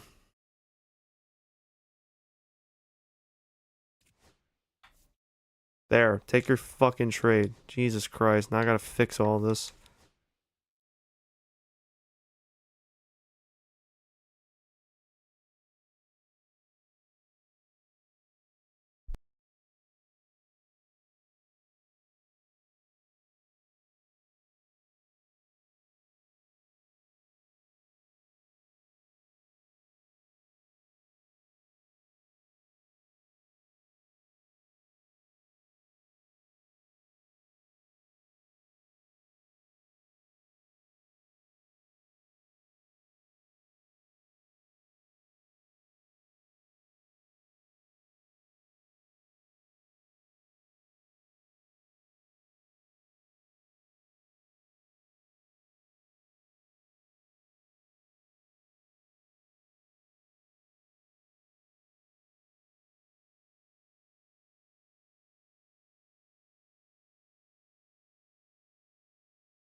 Thanks to these idiots in St. Louis, I gotta fix all their ratings now. This is incredible.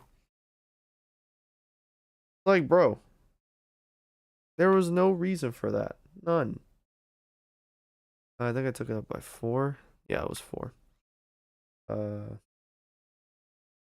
All the shit I gotta do now, bro. Unbelievable.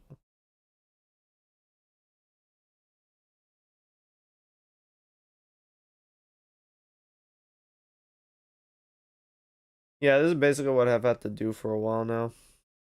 It gets to a point. Gets to a point where I want to crash out on everybody and break my stuff. Not actually, though, I'm kidding. But it is annoying. It takes longer than a lot of the time. This stuff takes way longer than it has to. I could be done with this in like 10 minutes in terms of trading players. But no, I have to do so much more. A part of me regrets not just turning on forced trade. I'm starting to think that's what I'll do from now on in future series, because obviously I can't go back and fix this without canceling the series. I'll tell you right now, if anything happens to this file, I'm crashing out. I might crash out, break everything, cry, break more stuff, and then walk away. Just mad for the rest of eternity.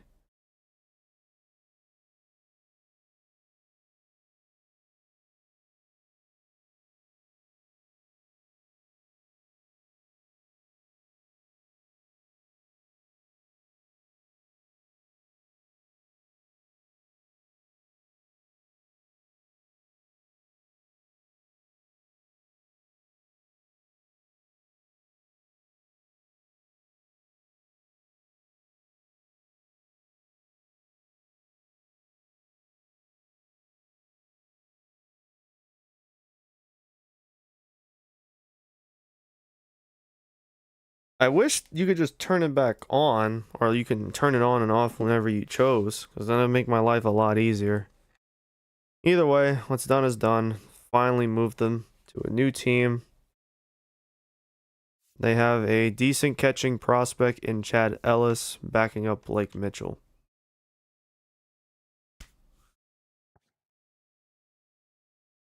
Okay, I didn't realize. Well, to be fair, their catcher's room isn't that strong, so I did not mean to switch to a different team. God damn it.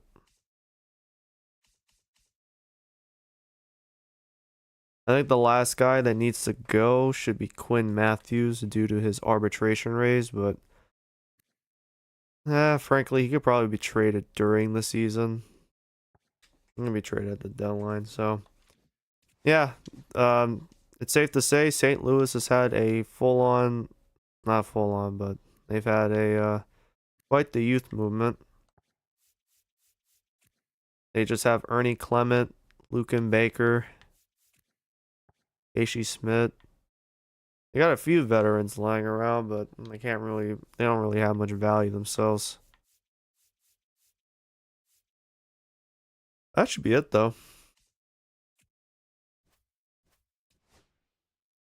There is no way Baltimore just let. There's no way they let Gunnar Henderson walk towards free agency, bro. There is no fucking way that man is about to be a free agent. There's no way. Meanwhile, Jordan Westburg has one more year of arbitration, and you have a very competent backup in Kobe Mayo. So, guess I gotta go ahead and do this too. That's cool. Deal with this shit later, I guess. But yeah, this is what I refer to when I talk about like the intricacies that I got to deal with a lot of the time. Because Byron Buxton, it makes sense to let him walk.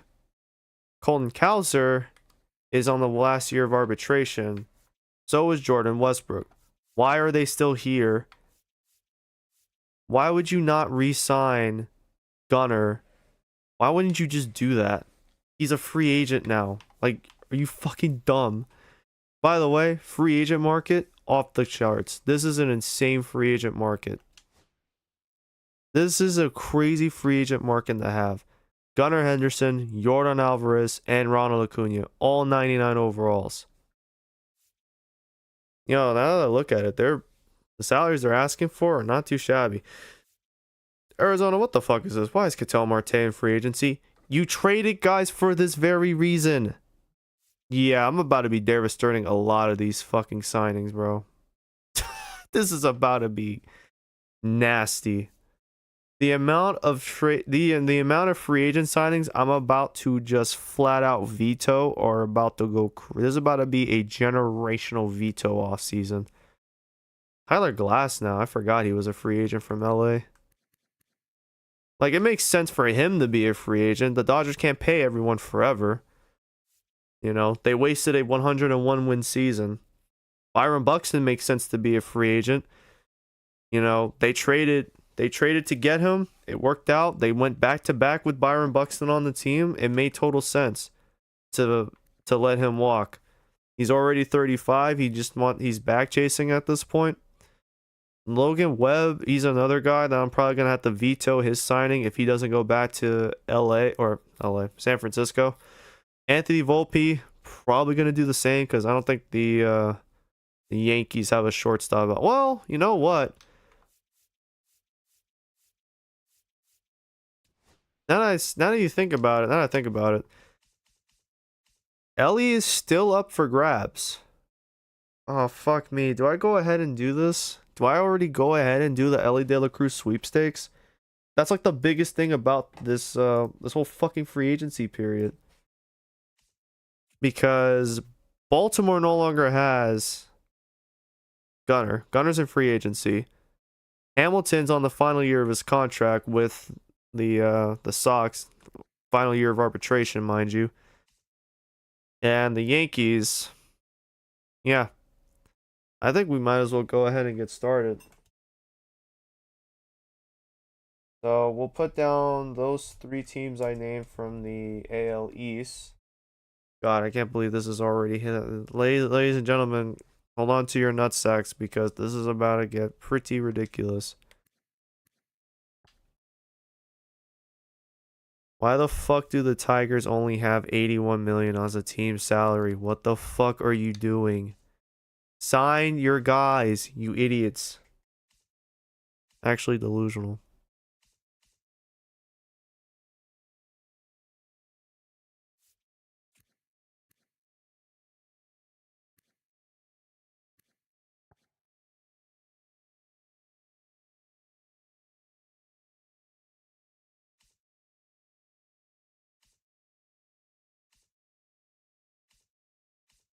And I'm kind of upset that we have to already go ahead and do this because I don't want free agency to just hit the ball running just yet. Not while there's other options out there.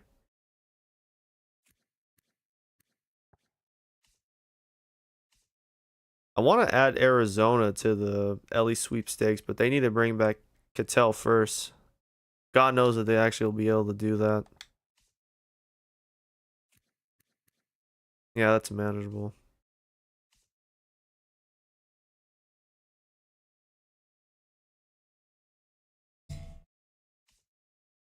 Ignore that sound. That was nothing. That's someone.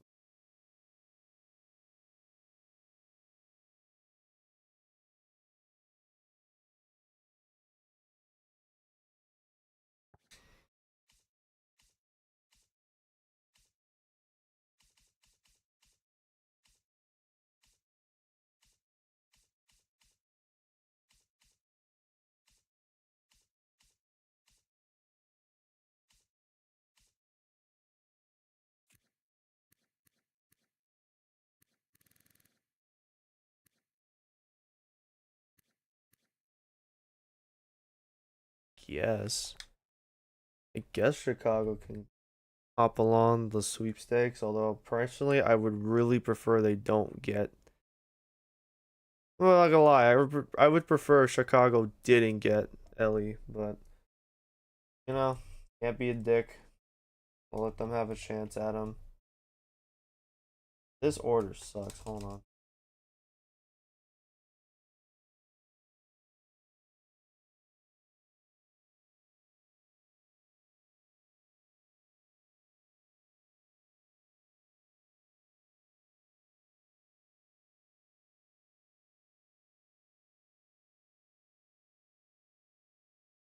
All right.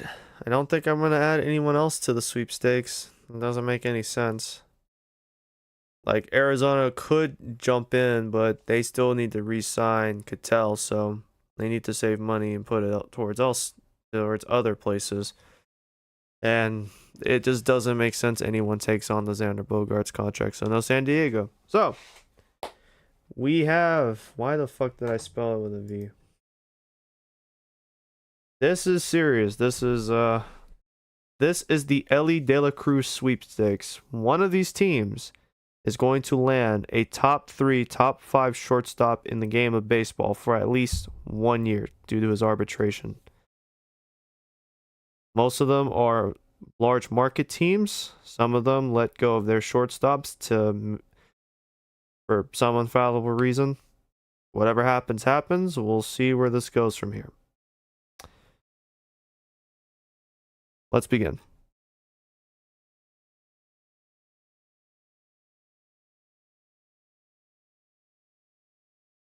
Thank God.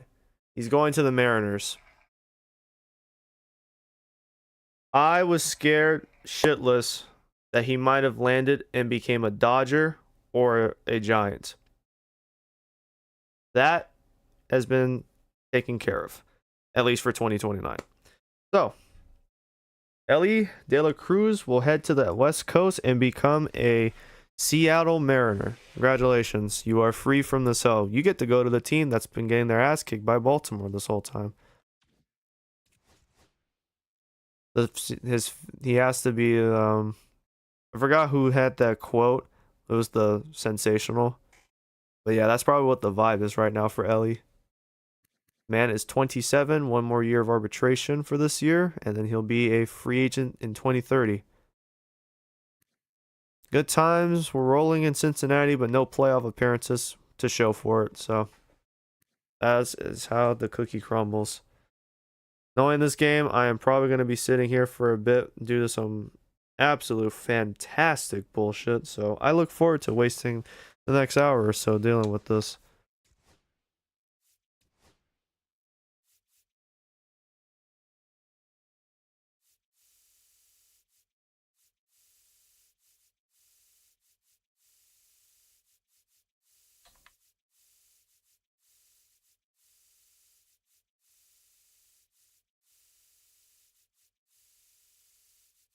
I gotta say though, the Ellie De La Cruz and Hunter Green reunion will feed families in the Emerald City. I gotta say. But this should be really cool for the series. One of the best players in the game is finally gonna get his shot in the postseason. At least I hope he does. Imagine he goes there in year one, they miss the playoffs. Alright, we're dropping his potential because that should be able to fucking subdue the issue. Because clearly potential is also becoming a habit of concern for these teams. Can we please move on, game? Thank you. I'm pretty sure it's also the potential that is fucking with every one of these trades. Game sees 94 potential and goes, we can't have him be traded. Are you that being insane? Brother, his fucking potential is an F with a 1 overall. What the fuck are you doing? Go ahead and give me like 5 minutes. I gotta deal with this shit. So stupid. What the fuck is this bullshit?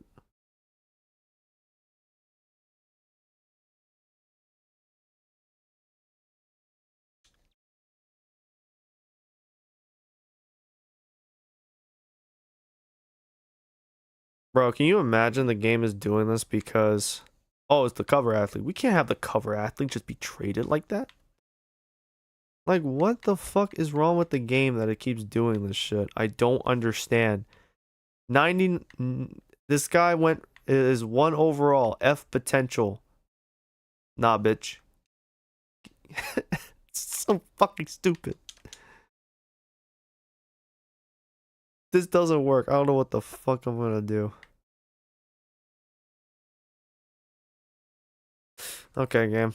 Whatever you say, bro. I don't understand. I just made him a 96. How is that not enough for you? You disgusting credence. You absolute troglodyte nasty weirdos. He's a 99 now and this still won't work. I'm just, man, this is fucking stupid. I've never seen the CPU act this way in my life. It's literally being offered a 99 and that still isn't enough for it. Unbelievable, dude.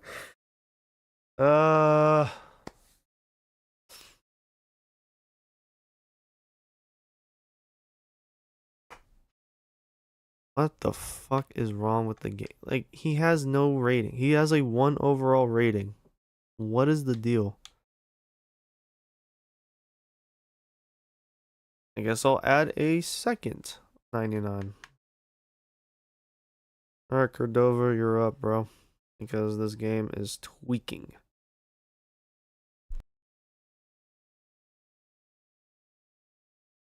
I just sneezed.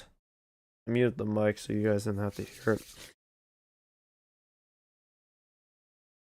Yeah, and you bet your sweet bippy this fucking stream is being condensed. No other way to describe it.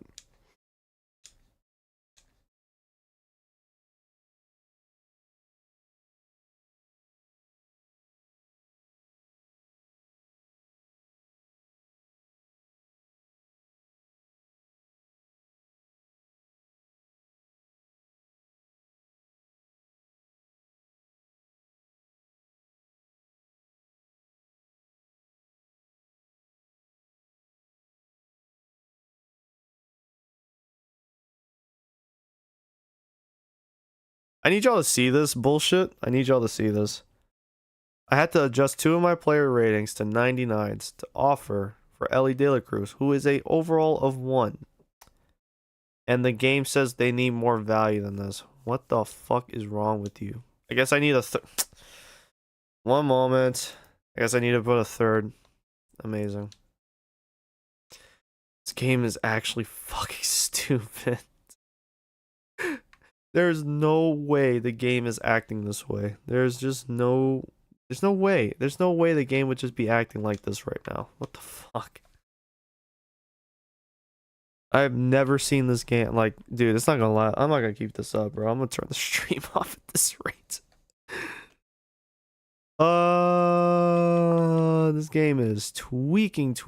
Good lord, man.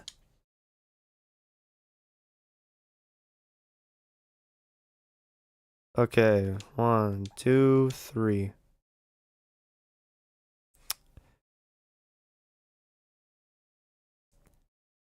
I think the game is fucking itself up because I don't understand how it sees two 99s and a 98 and says, no, we're good. This is why I'm turning forced trades on for any future series. I'm not dealing with this shit anymore. This is ridiculous. Like, dead ass, this is annoying. I can't even, like, I'll show you what I mean. Go to mode specific. There's nothing here. Like manual or auto. That's it.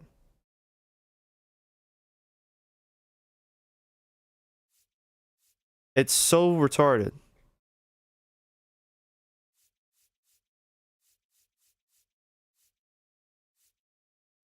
It would be really nice, SDS, if you would keep forced trades as an active option for franchise.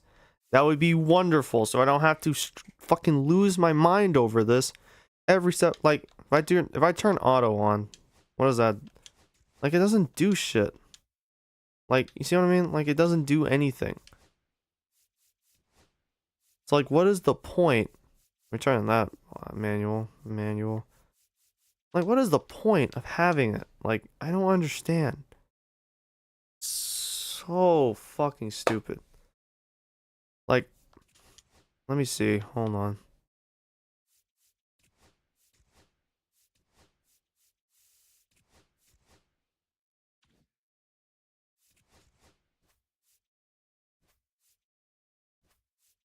Fucking cheesing the game like crazy right here.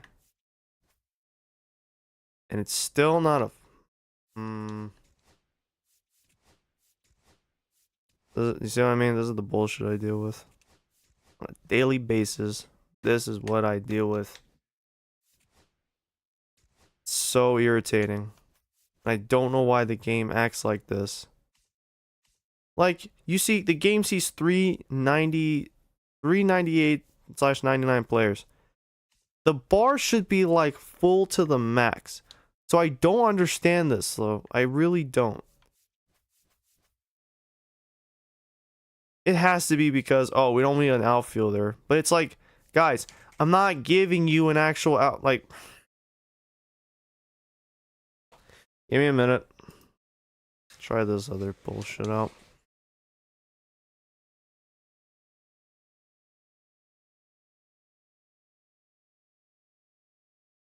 I have a pitcher here that I didn't draft.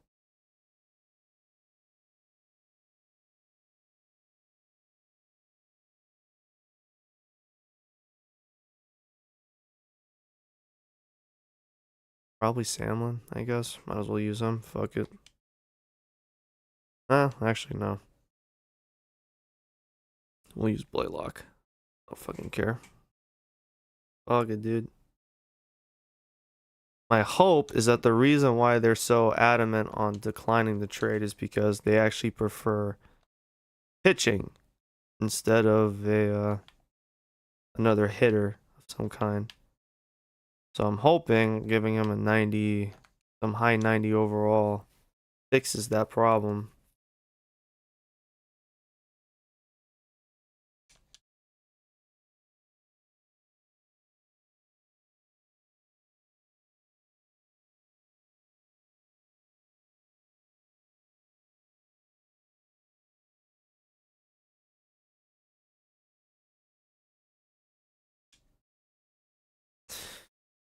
I don't think I can actually get Ellie De La Cruz off this dumbass team, bro. I don't know if it's possible at this point.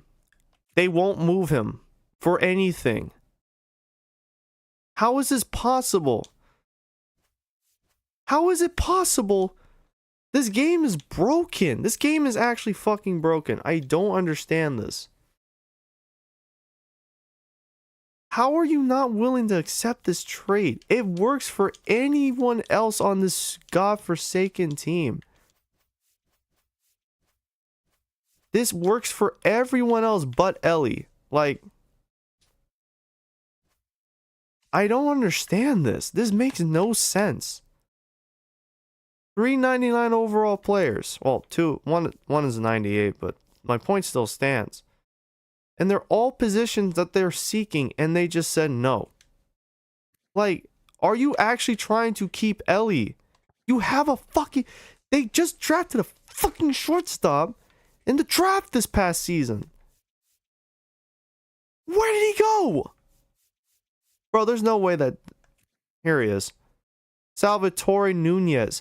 He's a 22-year-old. He's already 79. You don't need Ellie at this point. He can play the position over Ellie.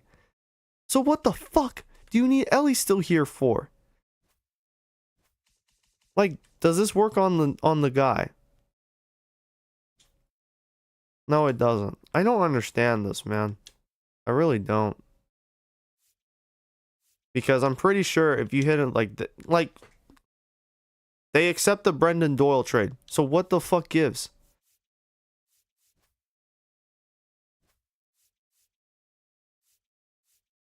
I'm losing fucking brain cells tonight.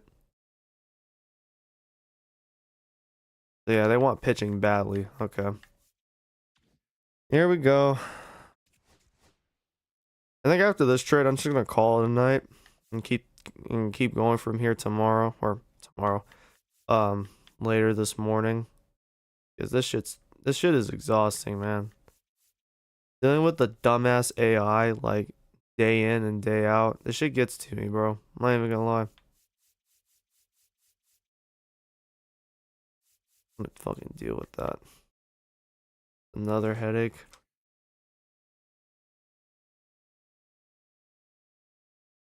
Well, it's gonna show that you played for us, or you were a red at some point, but who cares?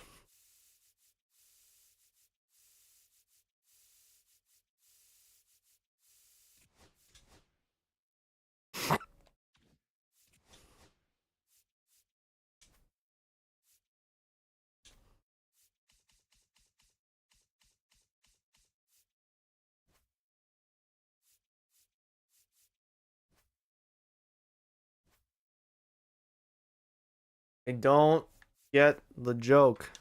What the fuck? This is why San Diego Studios, you need to stop this bullshit trade for like formula. You need to add more than 3 goddamn players. Like, I don't understand this, bro. I really fucking don't.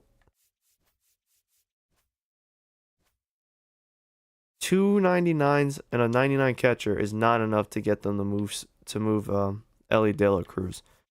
That's so annoying. They're like, we won't trade him unless it's for an all-star. Like, what the fuck are you? What are we doing? We won't move him for without an all-star. I don't understand this. Like, how does he have so much value? I don't get it.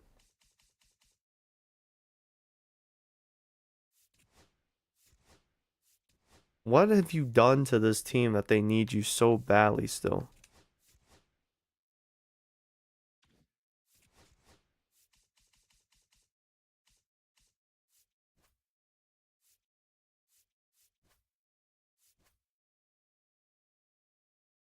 I guess I'll try and add another pitcher. I don't fucking know at this point.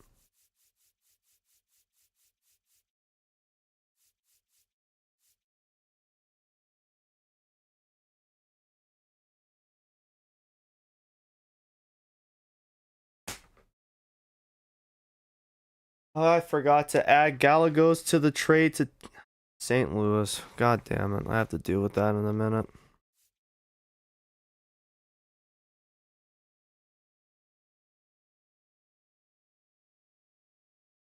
Yeah, I need to take care of this now.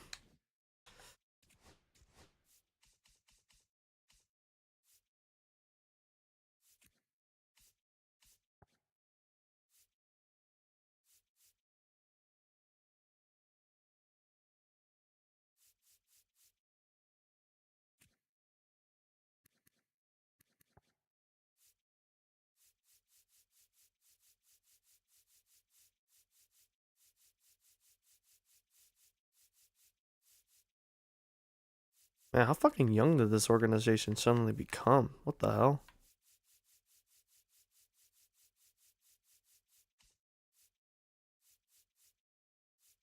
Most of the fuckers here aren't even 30.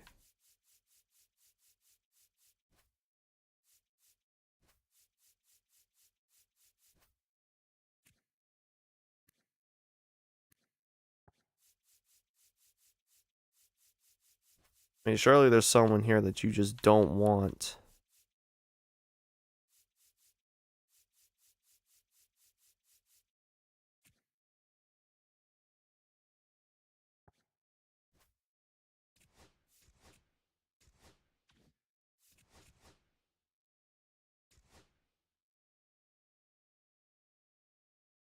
I'm gonna have to.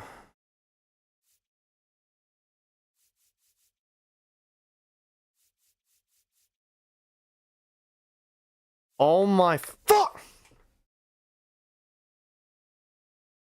Have I not? How did I forget? No, that doesn't make. Wait, hold on.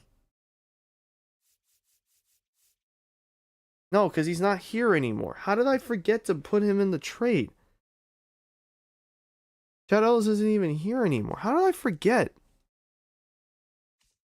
That's just fucking wonderful. Don't know how I just completely neglected that, but whatever. Let's go ahead and deal with the other one. Yippee-ki-yay. This has been a disastrous evening. I am not happy right now. Like, genuinely deadass, I am not really happy today. My happiness is slowly being sapped from me as I lose my sanity. So then they have Chad Ellis then, right? Yeah, they have fucking Chad Ellis. I forgot to add the other pieces to the rest of this fuck ass trade.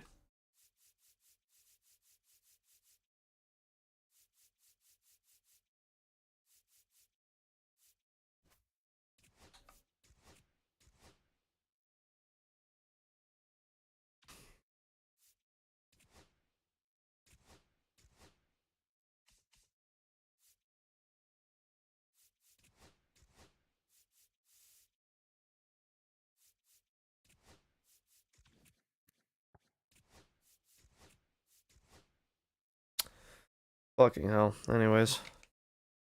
Yeah, I don't know where to go from here, bro. I'm really lost.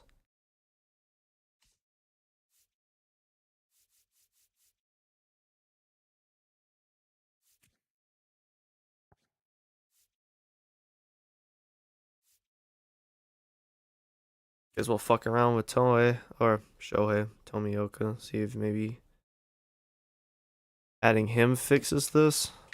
Cause I'm at a loss for words, bro. I don't know how this happens, bro. I really don't. I don't know how the game is just like failing to register that, oh shit, he's offering 399s. Nope. It's like, what the fuck is going on with this dumbass game? I've never seen the game act this stupid in my life.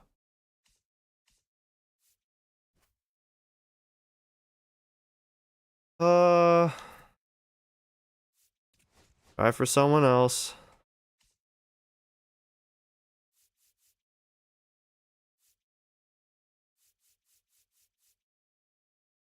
I mean, I already want to move on from Brody Breck this off season anyway, so maybe him.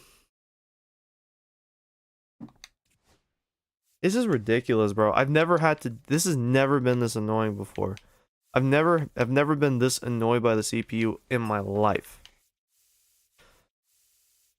Mind you, I still have like 2 other things I forgot to do. Forgot to give my players the monthly +1. I didn't even do it for September. I just ended up not doing it for the postseason. Albright. Brody. Finally! God damn. Unbelievable. This is what I had to do to create an actual trade for Ellie De La Cruz. I cannot believe I had to make this happen. And I just lost my dumbass pencil. It is a bright orange pencil, and I have no recollection of where I put it. Underneath the paper here? No. So where the fuck is the pencil, guy? What are you doing with your writing utensils? Where did they go? I'm telling you, I've gone insane. Hold on.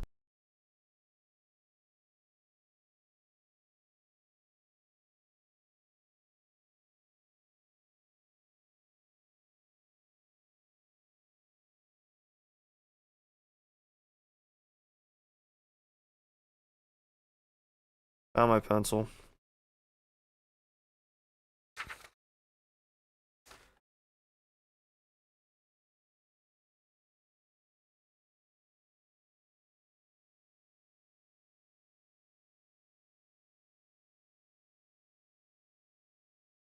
You know what's funny? I don't have. Well, actually, their potentials are the same. Actually, never mind.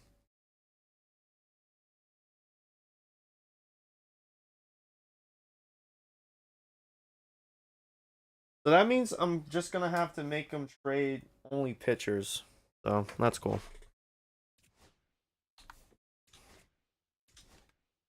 For the love of God, Seattle, please do not make my night any more miserable.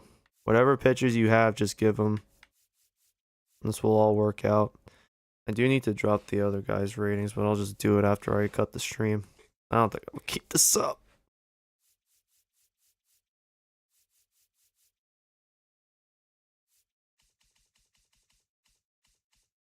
Oh, right. I need to fix Ellie's ratings. Give me 1 second. Again, I just cannot believe how much I had to do to get him off the fucking... All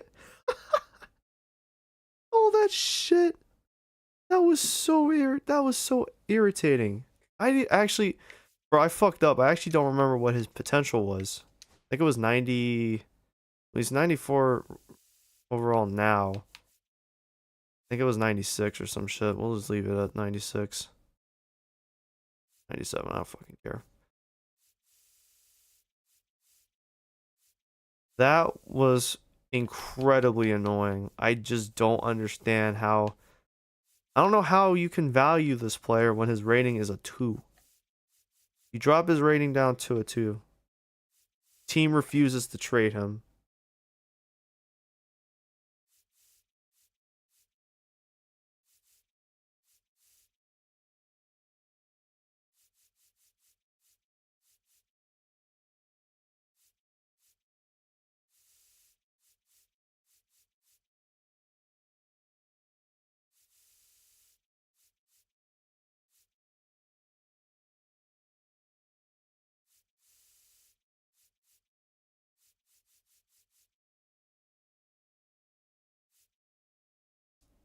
Seattle basically is throwing everything to this 1 year now. They can now throw everything into this 1 season.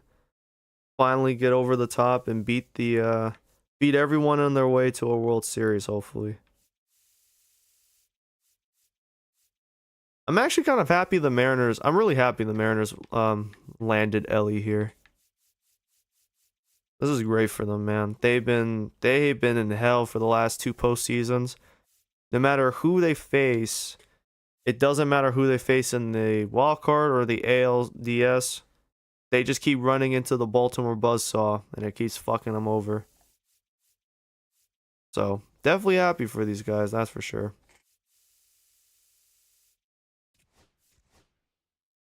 I'll deal with the other player ratings later, but Seattle's going to have to trade them pitchers. There's no other choice. I'm not going to keep putting up with that bullshit. You got me fucked up. It's not gonna be Hunter, and it's not gonna be Bryce, although Hunter is on the last year of his contract.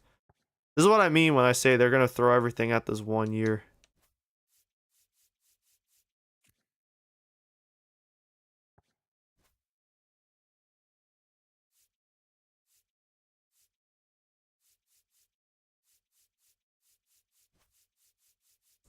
What other pitchers do they have?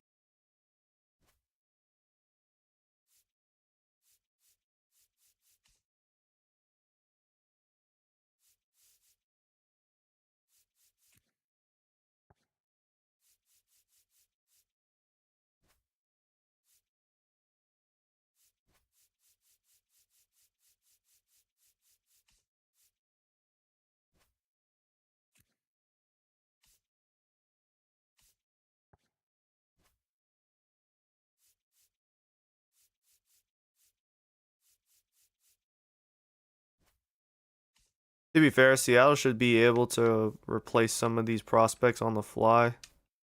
But at the same time, they are in a contending window at this point.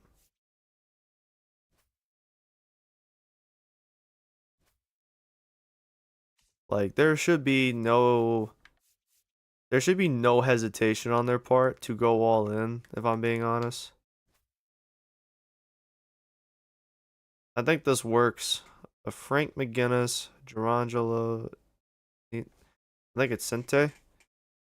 I'll just say Gerangelo and Emerson Hancock.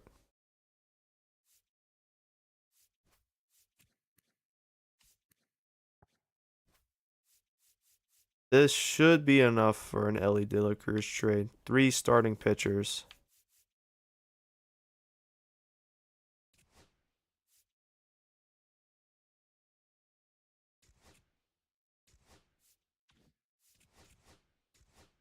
Now I gotta fix the ratings on my players on the fucking stupid ass Reds.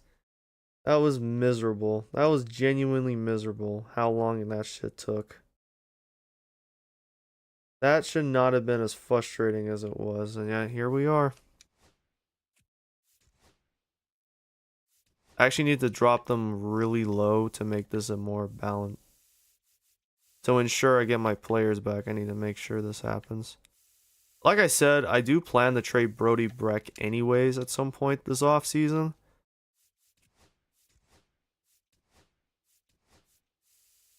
I think the only two that are concrete to stay are Albright and Sullivan for lefties. Blaylock I'm even considering at this point.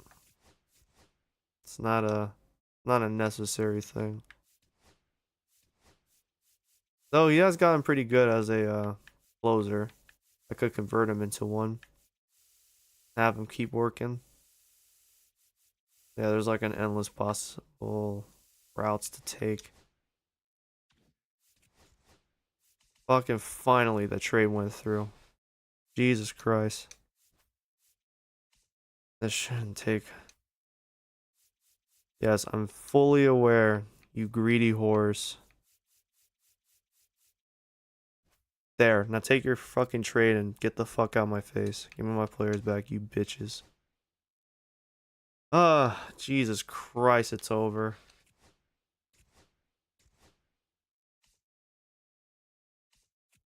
Seattle is fucking loaded.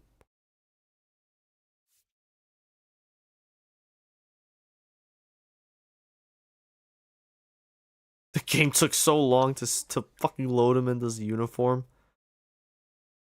Hey, but he do look clean in this. Forgot his shit on real guys.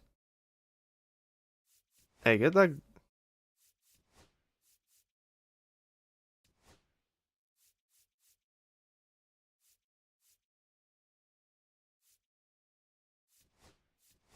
Sorry, game. You can't be wearing that neon pink shit no more, guy.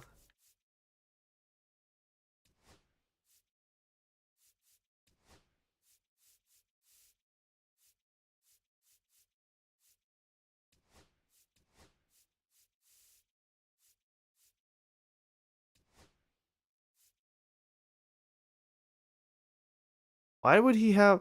Okay, so Attention to details. He's wearing a glove on his catching hand. He wants to wear his glove. He wants to wear one of his gloves while he's catching. So why the fuck does he have two gloves in his pocket? Like, that looks more appropriate. Also, genuinely, why is he wearing, okay, Jordan 1s? I'm about to say, like, bro, there's no way you'll have this man out here wearing Nikes with no Jordan representation on it. I was like, there's no fucking way.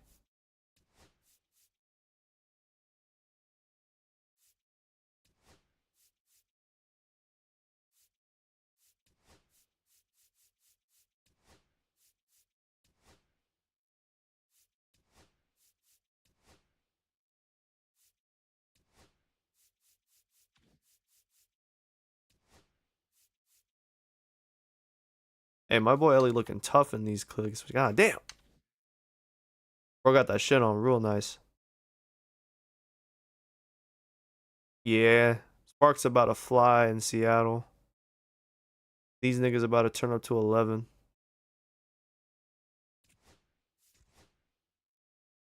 I can get a pick for the get a pick for the gram later.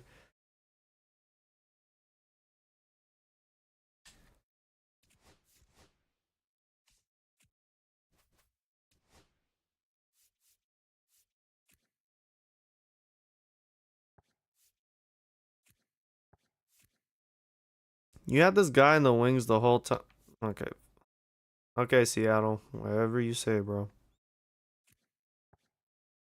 And the crazy thing is, they should still have enough salary. Pay people. Like, you got Brent Rooker on his final year. Jacob Young is entering his final year of arbitration. This is it, bro. This gotta be the year they finally break through that glass ceiling, bro. Miller, Green, and Wu are all pending free agents. You got Yohan Duran, the Durantula, I've heard some people say. Although I think that nickname belongs to KD. No one else should have it. Like, this is a stacked roster, bro. This is a stacked roster. This gotta go. This gotta go all the way. This gotta make the World Series. At least make the World Series. At minimum, can you please win a game in the ALCS? There's no reason this roster can't do that. This roster should be like top 5 all year long in baseball. No exception. Shit has me hyped for the season already, bro. We're only in like day 1 of free agency. Free agents haven't even been moved yet. With the free agency talks, yeah, this shit about to be crazy. And I'm definitely hoping someone bites on Nolan Jones and takes him in, so I don't have to pay him. We get a draft pick up for all the trouble. Fuck, I got a lot of ratings I gotta fix. I could probably do that later. But like I said, Brody Breck, I just want to go ahead and send them out. I think he'll be good, but he's not going to be here at the show. I'm pretty sure I have guys that can just fill in his spot. Not Hoyt, probably Sandlin. Yeah, David Sandlin.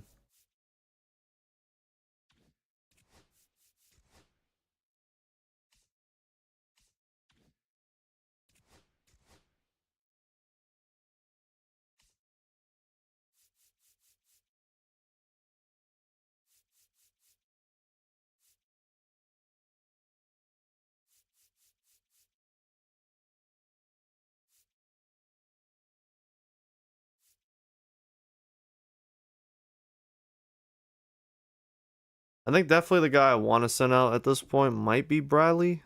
Not certain if I want to keep him. He wasn't too bad though. Maybe. Maybe we'll keep him. It's funny because Brody hasn't even been on the show yet.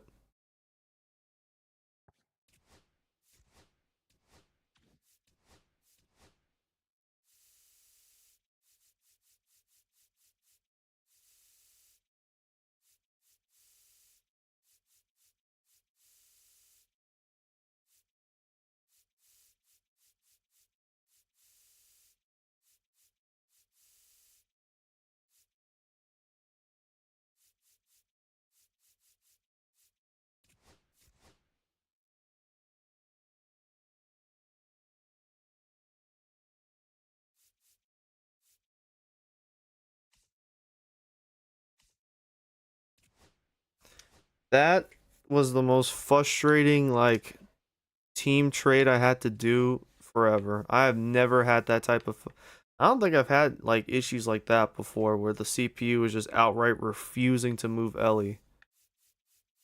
It literally has to boil down to you need to make sure you have a guy at positions of concern, like of importance, to make sure they can actually be moved. It gets to a point, man. That should not have been as long as it was, and it was infuriating for me. I was getting really. I like obviously I can't yell right now because it's the middle of the fucking night. It's almost 2 a.m. So like I can't even like shout my frustrations about the game fucking me over like that. That's where it gets really annoying. You can't even vent or yell. That's like the worst. That is honest to God the worst when you can't do anything about your frustrations except take it on the chin. I'm just so glad it's over and done with. Ellie's finally moved on to a new pasture, bro. Greener pastures in Seattle. No pun intended.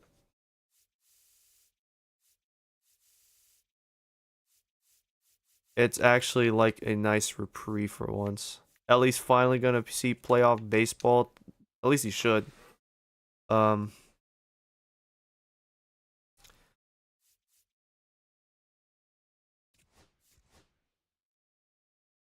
and I really wish your rating was higher, man. Fuck. 53 overall. Bro got hella work to do.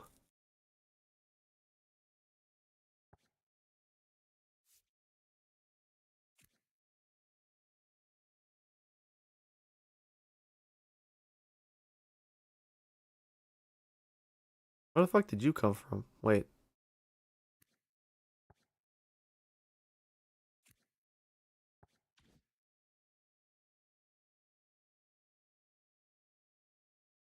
You weren't in.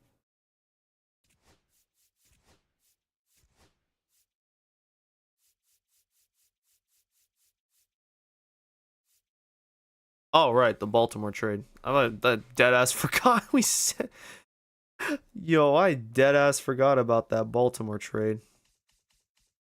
I'm stupid.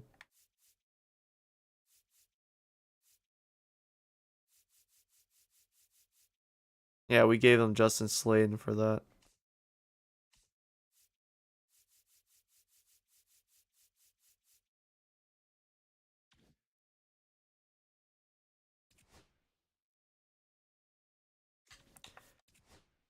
Anyways, I'll keep going. What does a Brody Breck trade get me?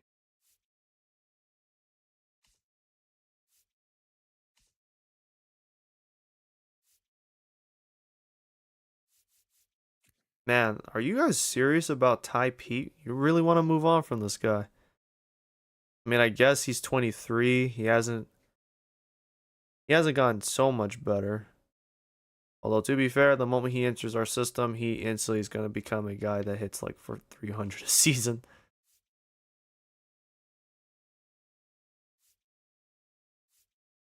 Blade Saccone.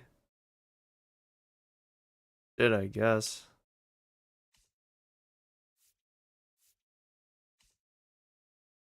Want to see if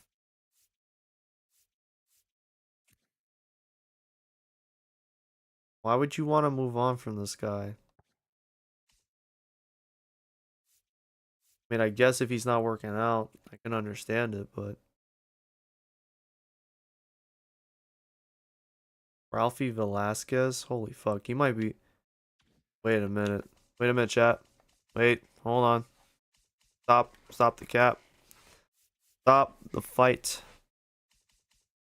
When looking at it, low key, this shit makes a lot of fucking sense. Oh, right. Pedro, I still haven't fucking fixed his rating yet. I gotta deal with that.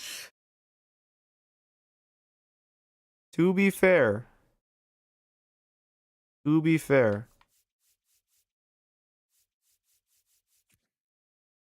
I trade one for another.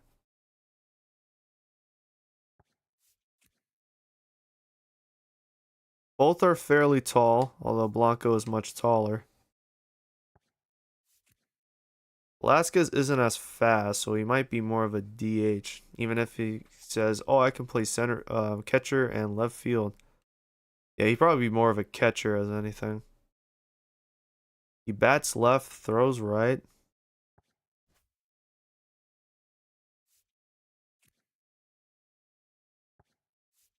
I might hold off though for now. But now that I know some value with Brody,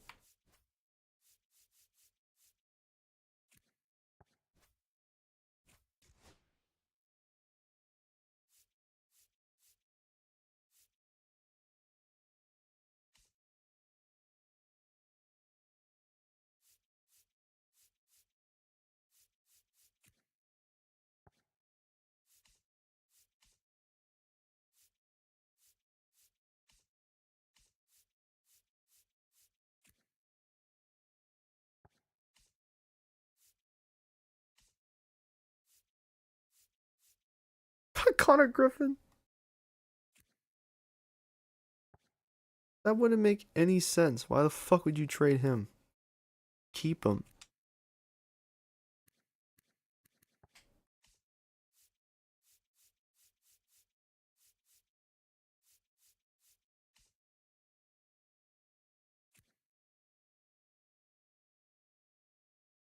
Again, keep him. Although to be fair, he's one of those third basemen. Bro, Tigers are whores, bro. They've been hoarding fucking third basemen for a minute now. I don't understand it.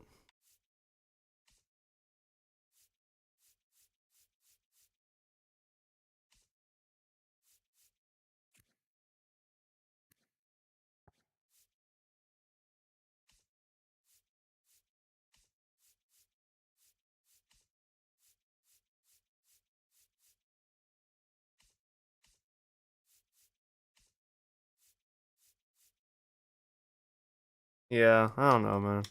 I don't know if there's anything else I want to do for now. Um, we got the Ellie trade done, so that's a reprieve. In terms of other things, probably just hold off until later this morning. So I'll cut the stream for now. I gotta fix some of these player ratings on my team.